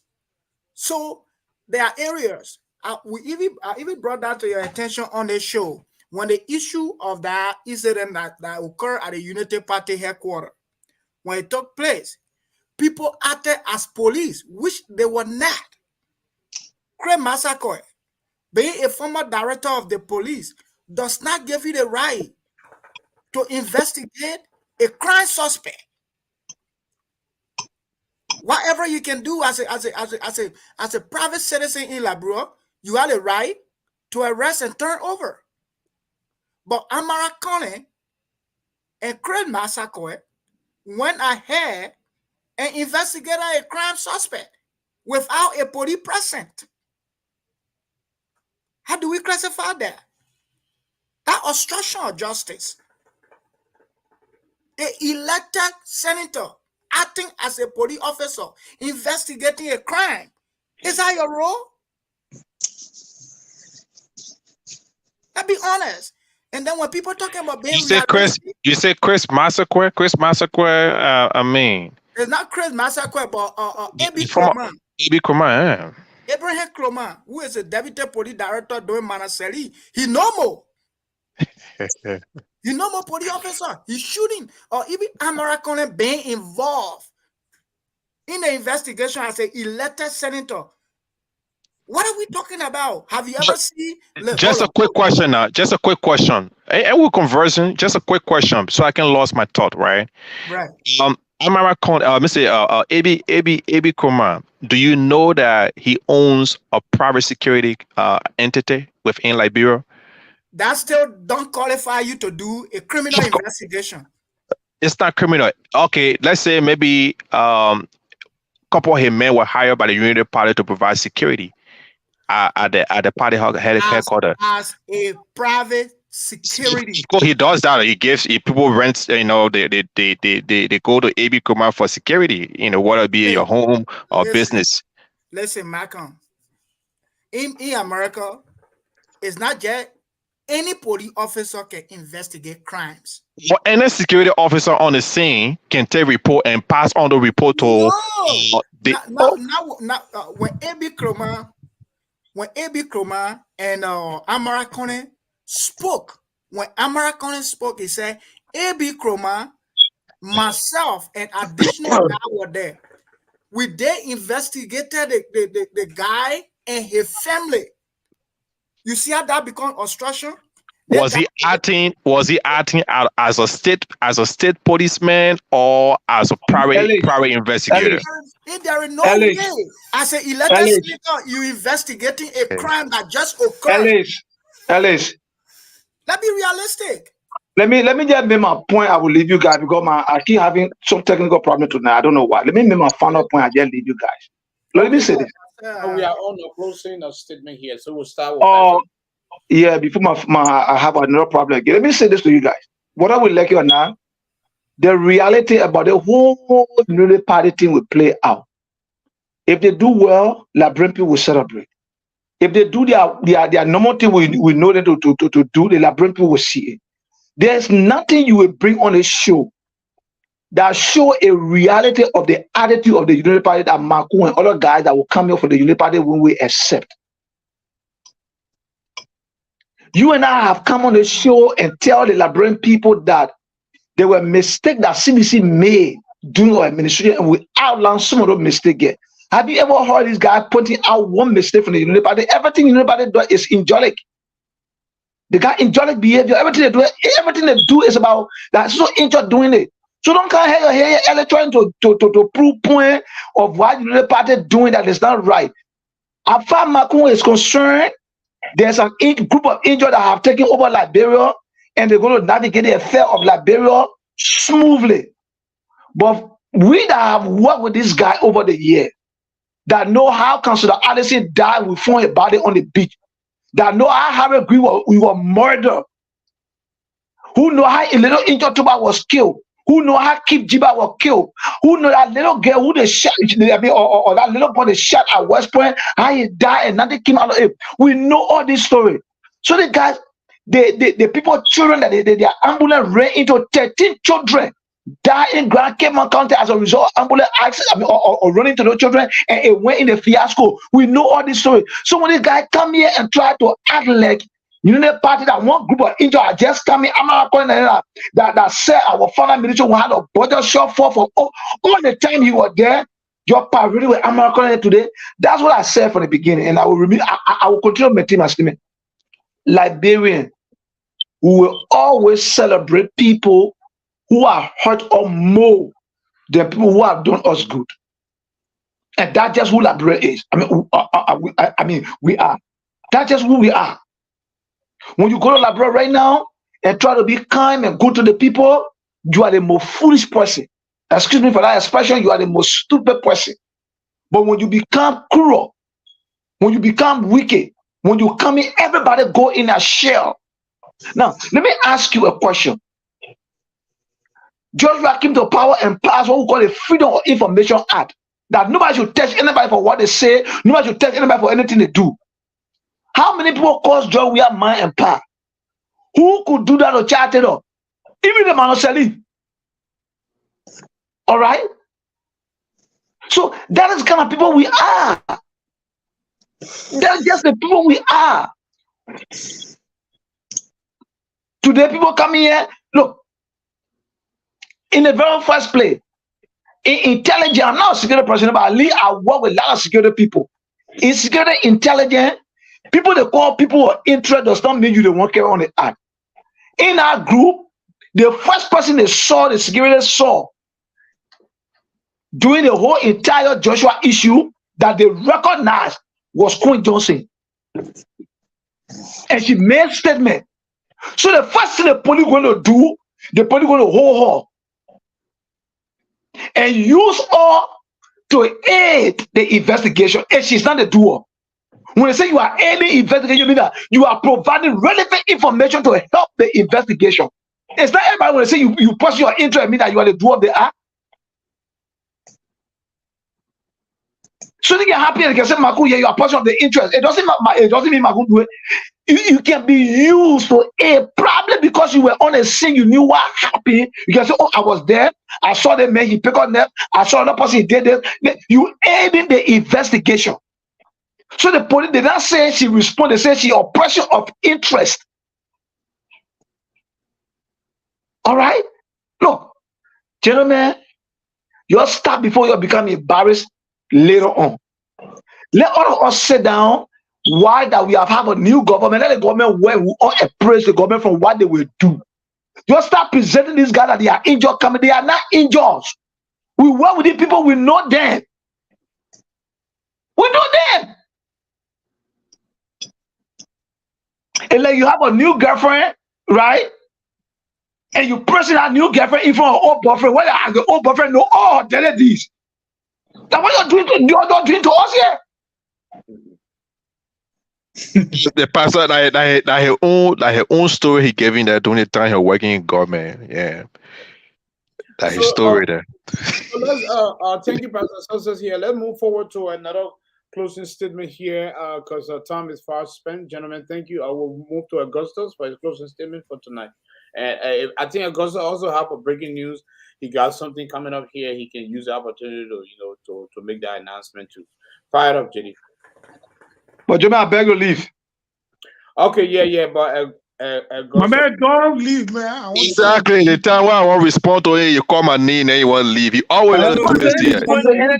You always let to do this thing here. Every time you're not responding to him. Anything you say on the show, I'm going forward from today. Me just say everybody here. Anything you say on the show for you, I will agree to you. You must have never go back to buy again on these guys. All right. All the honor graduating. In your president, take on whole guy or every the way she was my born, they get 102 to parade. These are people in target you're going to be defending here. That people here. Anything you say about the guy going forward, I will say yes. And the most sad part about it, after they become after they win the election, they appoint the same Padre Honda guy as deputy director for EFBC. Yeah. but AJ, before I also go through, let me add a pastor before he leave. What stopped the CDC government from prosecuting people that committed crime that you know of that committed crime during Manasari regime? Because CDC understood very well the act of establishing war and economic crime code in Liberia is a major form of instability. And you know about that? I'm not talking about war and economic crime code. You said that there were crime, like for instance, there were some unsolved murder cases that you know that took place during Manasari term. Now, when you took over, did you have the courage to pursue those cases and reopen it and find the root causes or the motive of why they were committed? You left us with a broken and a destroyed economy where our people are hungry, and you tell you we should leave facing our economy. Cases you took to court. And you made a code and people. All part of governance. So are you saying that you're going to forgo one set of government and concentrate on one? And you want to go restart case? No matter how many minutes are going to cost us? We should put that money in our economy. Gentlemen, you're bad there. And your the most significant sectors in government is the security sector, and you fail to prioritize it, and no, you say now is that issue? The most significant sector in government is the economy. When the economy becomes better, people become their own security, they become independent. The reason why you go like Barry or Macron and be able to influence somebody with $20 is because the economy is bad and there is not job. But when people are working and independent, you cannot easily influence them. So any government are fighting to build an economy, they also fighting to build the security sector because good economy is a form of security. If you don't know. So why are you not agreeing with me? And you now stay answering my question. What stopped you from persecuting these people? Because that's I believe every citizen were expecting. The expectation was high that the government promised them that they were going to go after corrupt people. All right, okay. And to say you say I will agree. Let me agree with you so you can be satisfied. Say I want to walk around code, didn't bring it with failure. You're going now put it there so you can bring it. Did I say walk around code? You never prosecuted people because when you took over the justice system, you make cases on fire.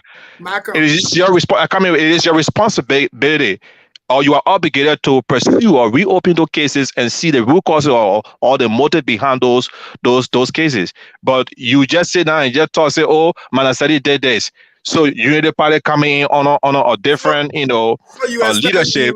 You expect the government to go reawaken case that according to the court are coming. If you say they are on the people, the court pass a judgment that the poor case can be reopened. We all know that our case can be reopened even if we're closed. You're reopening. Going to cost a lot.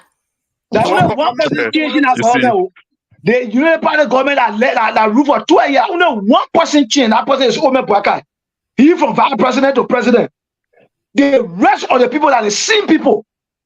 But you never persecuted them. That's my point. They all floating around. They are your friends. You're friends with all the people that are in leadership in CDC.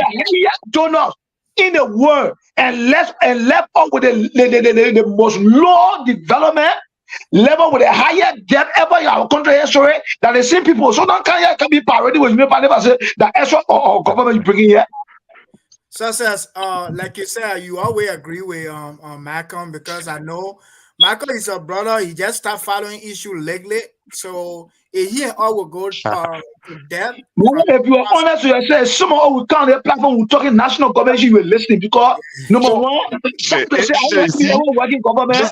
You see, you guys will not hold me on that way. You want me to respond, and if I see facts, and if the truth is there, I'm going to respond and say, yeah, it is there. I've been fair on the show, but you're not going to come and tell me something because you saying something out of sentiment or you in your feelings. Yeah, Augusto close. I'm getting late, so we are. Yeah, we now are here to know with Macron.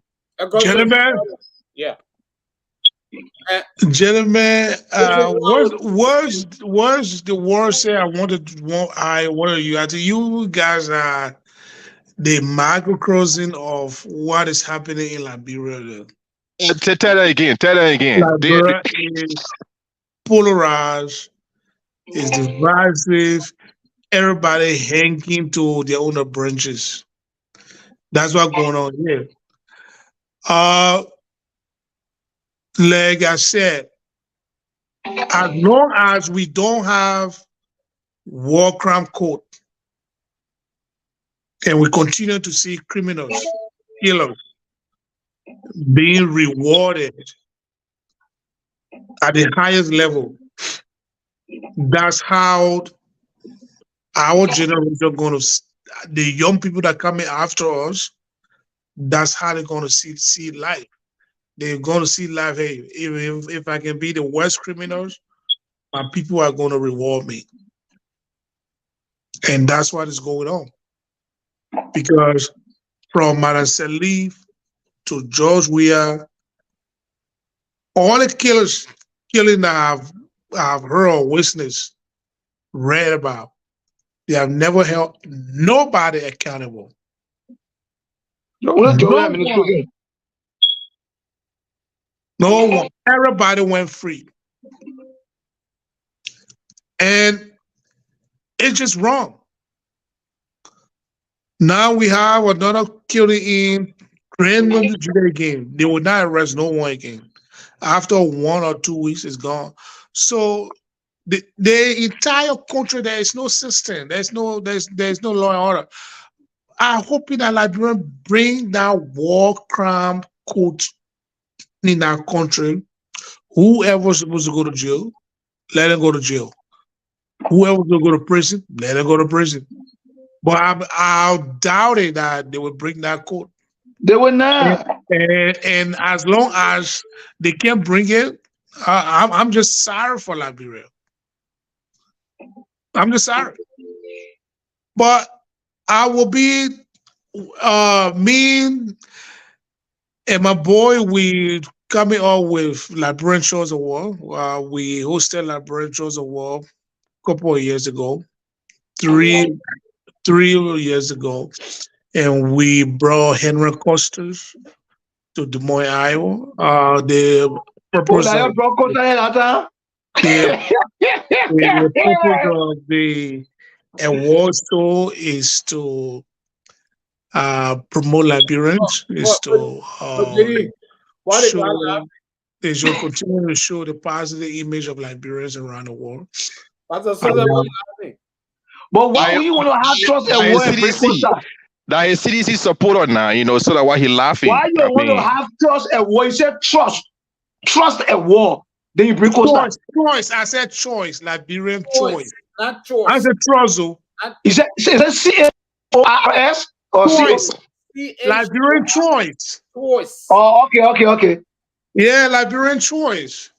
So, April.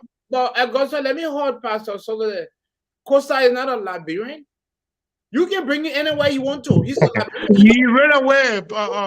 He ran away. He does the same thing we talking. Costa is not a Liberian. Costa have not executed or killed anybody that we can bring into on the world show. He's just a radical man, have his own political view. But that's it. He's just radical. That's it. Yeah. Well, April weekend will be the award show. April 11, the 13th is the award show. So we are working behind the scene. We're going to give you guys the headline world. We're all going to be unfolding, and we still putting all the puzzle, all of the pieces together, and we'll let you guys know. We will be dropping the AIM introduction flyer on Sunday. So we encouraging everybody to pay attention.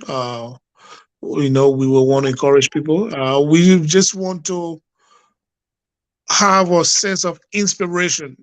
Liberian Shows was saying that we draw inspiration from each other.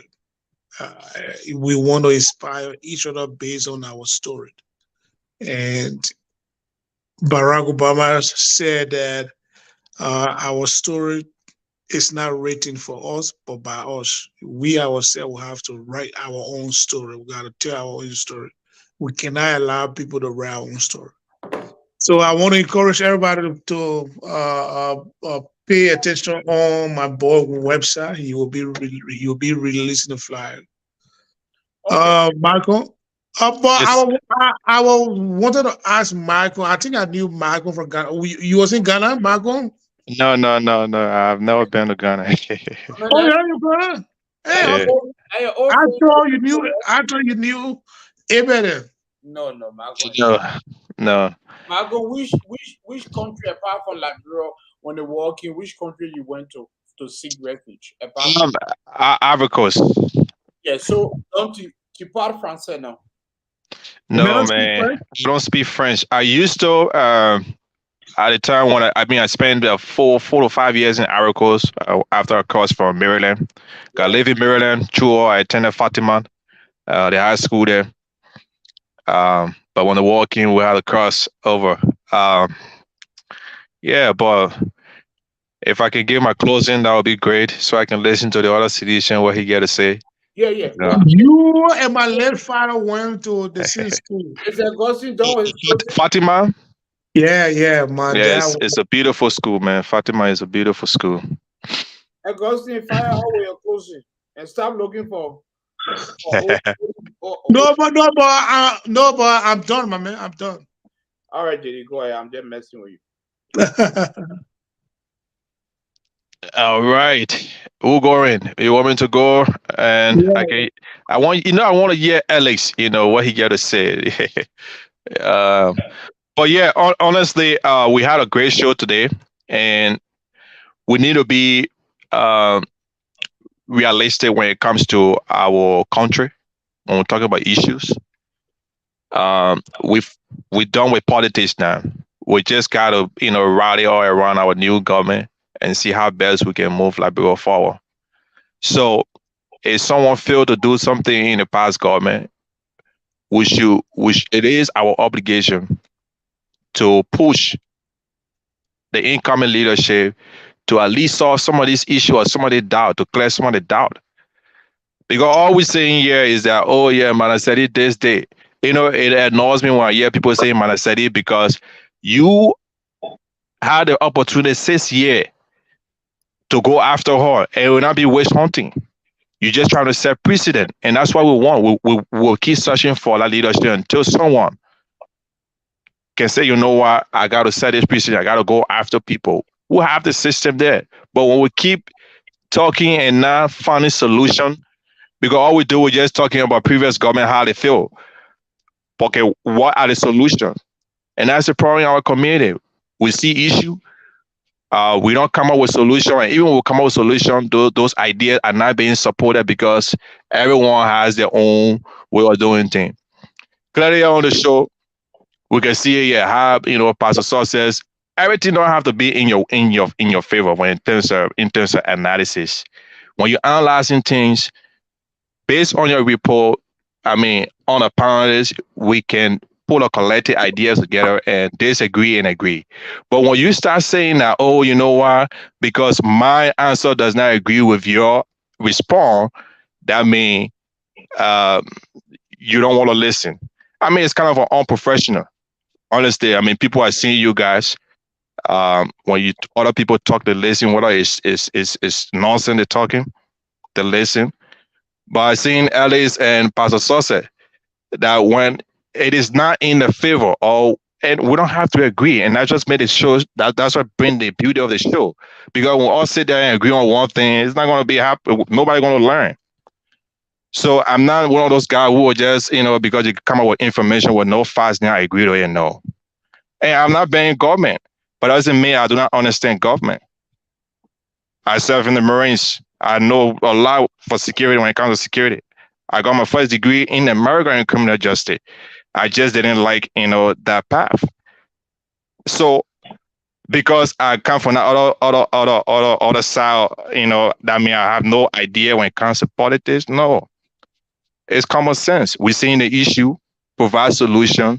You were in power. You never persecuted people. Start going by and, finding excuses and shaping blame. Because all we're saying here, we're just talking at the other government. I'm not going to call nose on someone not doing the job. But when it comes to our justice system, it's for every leadership to partake. If the other one fails, the other one come in, we should be able to push them, stay low, do this. Because some of us want to go back home. We're looking for security, looking for a safe environment. But how can we go back to such environment? How can we take our case?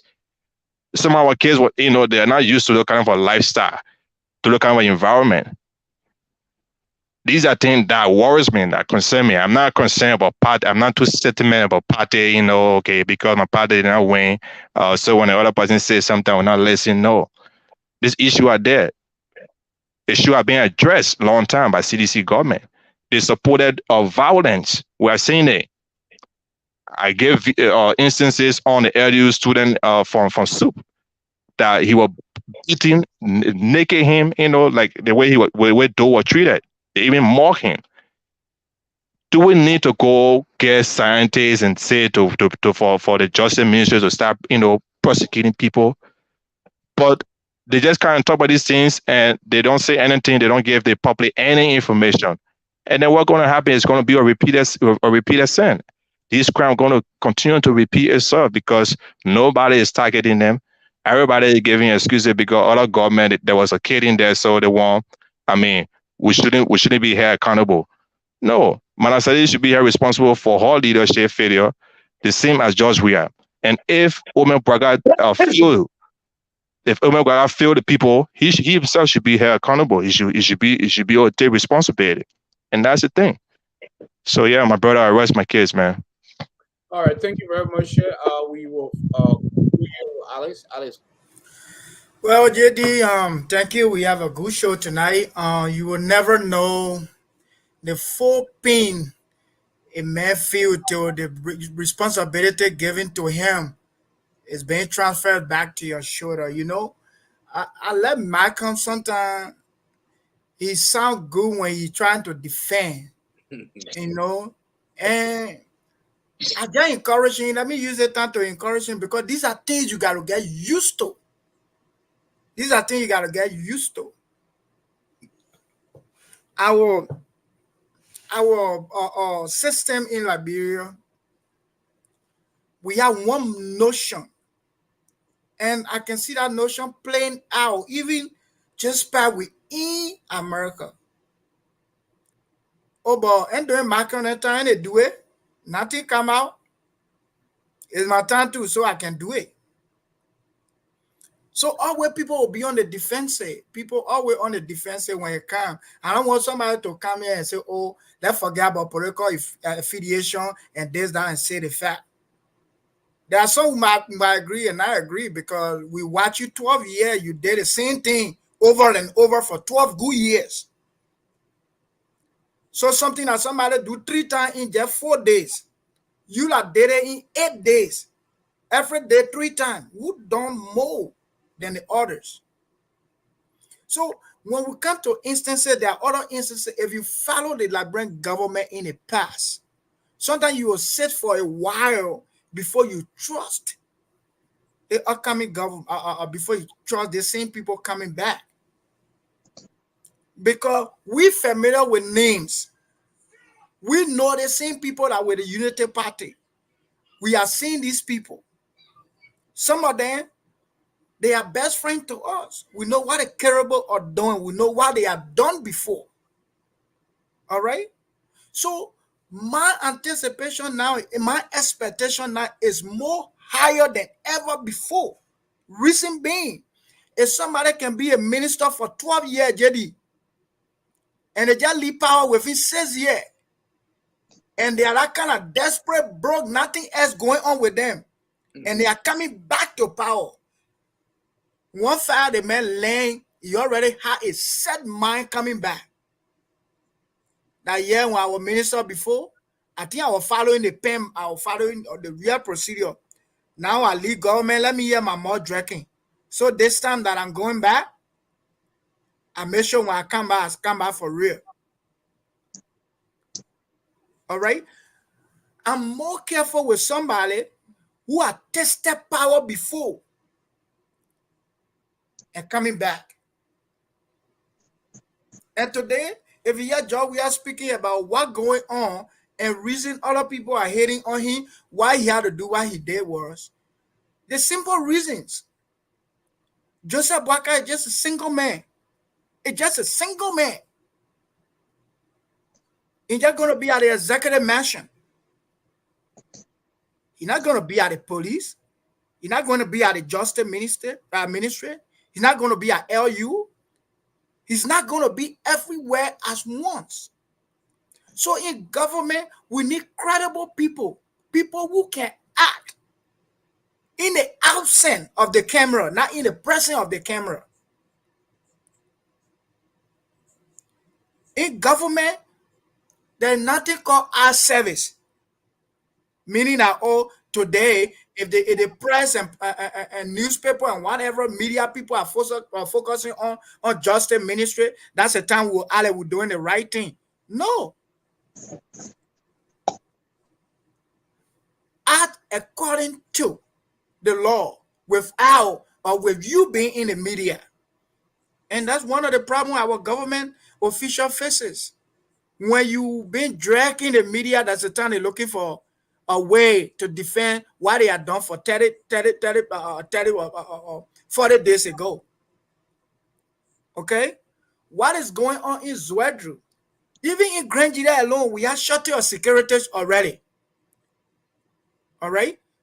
If you're looking at our counties, a county of up to 50,000 people, you not even get adequate up to 100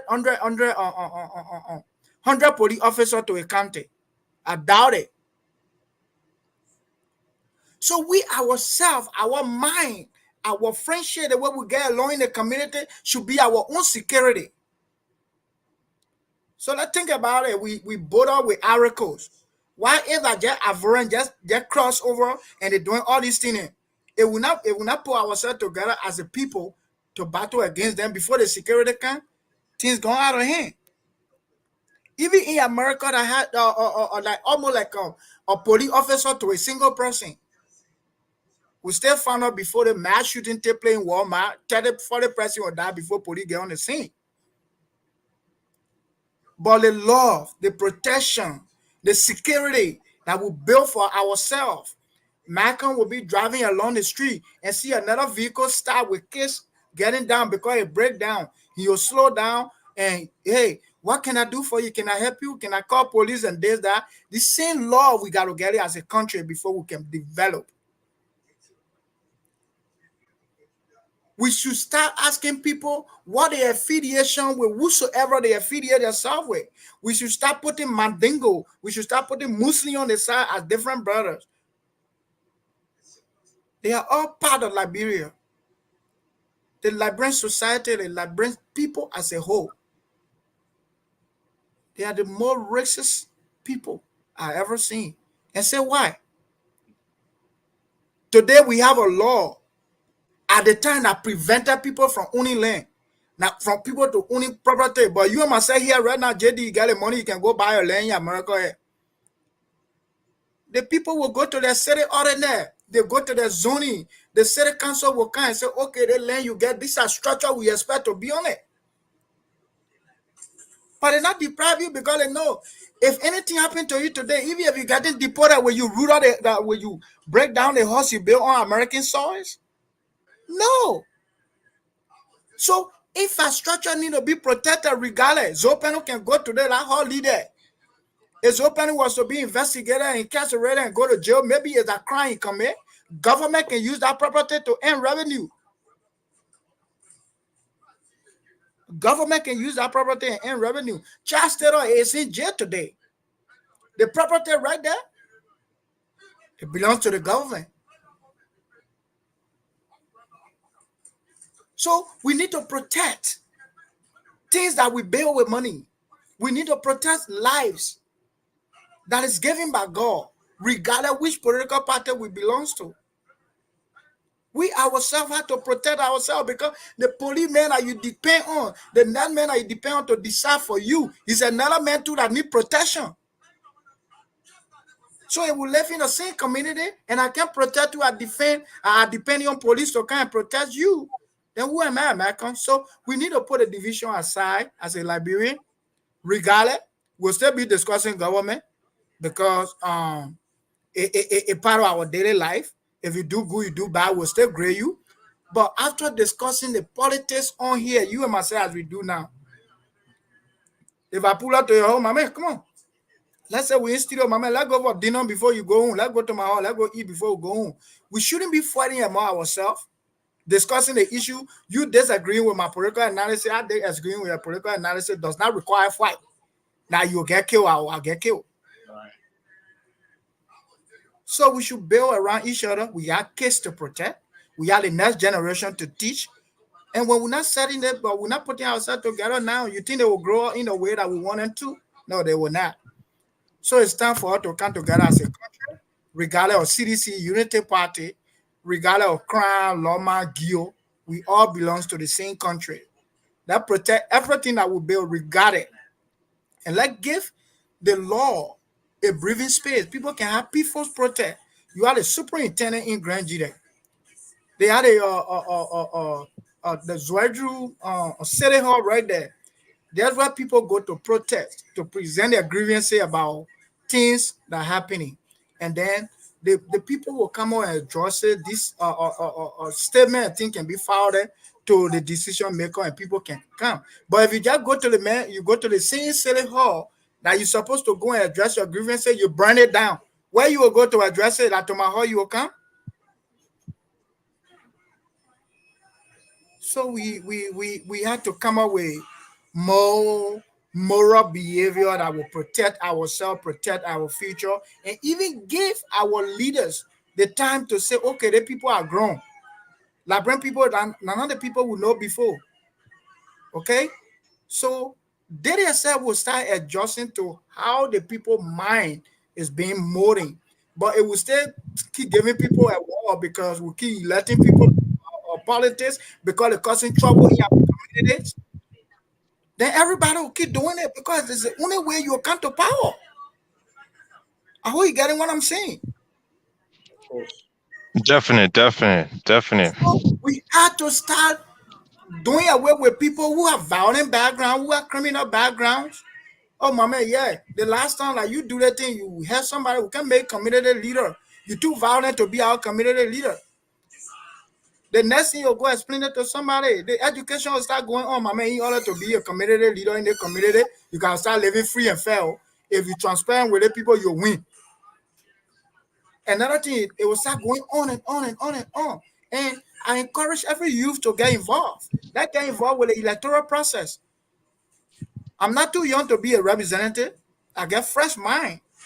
Moreover, let's start dealing with the old mindset of people who already feel that, oh, I'm aging. I'm going tomorrow. So what I got to do to set up my kids' foundation and what I have to do. So if we youth try to get involved with all the connectivity, let me hear using iPhone. Malcolm down there know how to build on Facebook data center and all of that, and I'm in power. I will encourage Malcolm to do that because what? 90% of my communication is being done on Facebook. So I would not want to lose that on connection.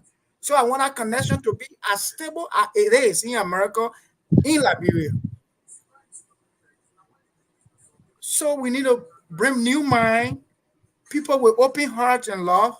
Our country right now needs love and open mind. That's the only way we will grow. But what is going on in our country is not represented as a people. Other countries around us are making massive progress while we're there destroying our worst country. And we one of the oldest countries in Africa. So people expect us to do better than even what we're doing now.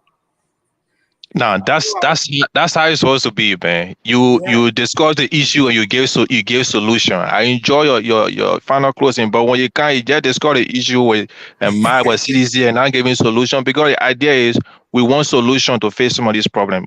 We can say and talk all day, but if we don't get solution, so that our people can live better, so we can be a better people in society that people expect us, we will not make any progress, man. We'll just talk and time will pass.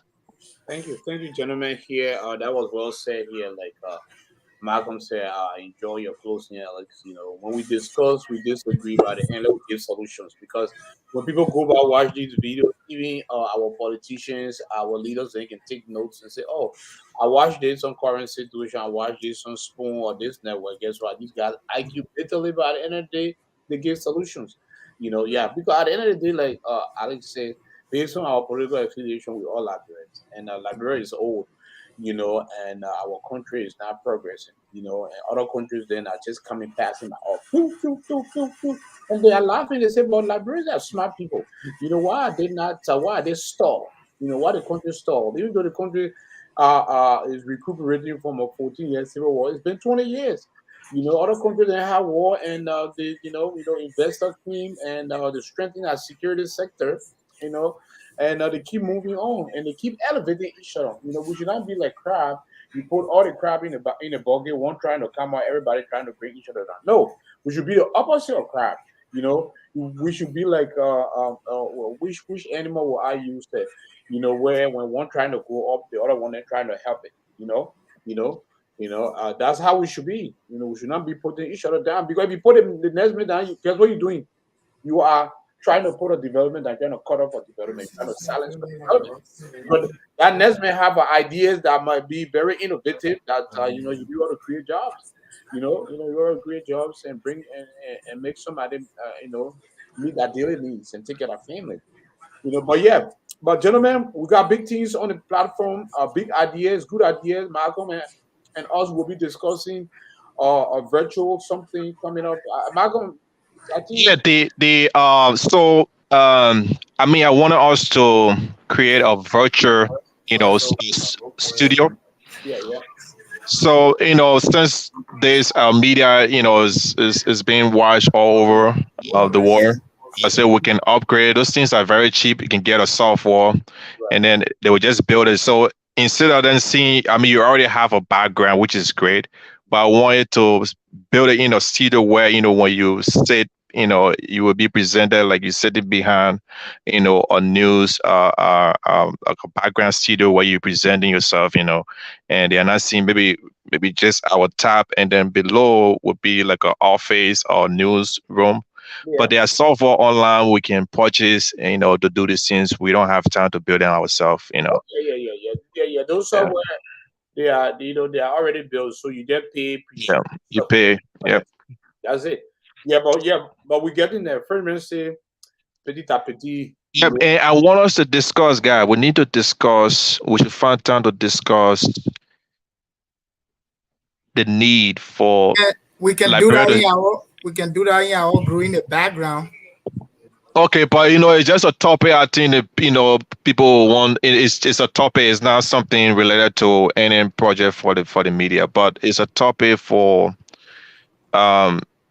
me looking at all these housing and burning or destruction of property. I think the government should start looking towards people paying taxes on their property, because when you're paying taxes on your property, trust me, nobody will want to jump out to go burn the house. And even if they do so, the government will be the first to protect people's property, because if I'm paying taxes on my property, it is your responsibility. You see in America, you see poor guys say they can put a house on fire. Even when you demonstrate it, you can't do it. You can never do that. The government will protect it because they know that you are paying taxes and you are making contribution. I think another thing is again, government need to have a good insurance policy and thing there where like all these things, the insurance will be able to go after. But it's scary, you won't pay a house, people get very that kind of put a house on fire, it's scary. Let's schedule that for another time. We were, like Malcolm said, sometimes we're not discussing what's happening on maybe front page Africa. No, sometimes we'll just discuss some other issues that we can help, put some ideas, bring some ideas about Liberia. So yeah, that's a good discussion. We'll try to schedule that, some ideas to the government, ideas to our leaders. So gentlemen, thank you very much. It was worth always watching and talking to you guys. You guys has very awesome. Happy holiday. Compliment of the season. I will see you guys tomorrow. It's ladies' night. Thank you. We can see Alice all ladies though. What's going on, man? No, when I play that my era, don't make people come for me. All right, man, I see you. They know you. I know my man Alice very, but he being watched. Alice, they know you, man. But I want you to come so I can hear all your story. I will hear all your story. I don't want to mess with our ladies' night. Let me tell you guys the topic for ladies' night tomorrow. Maybe when I read the topic, Alice will be happy to come on. Tomorrow, interactive. We have 3 female panelists tomorrow. So tomorrow it will be and the topic here was selected by one of the panelists, a female. She said, what length a woman can go to keep a man she loves? That's the very topic. Wow. How long she can go to meet a man she loves? So what length a woman can go to keep a man she loves? What length? Okay, me all right.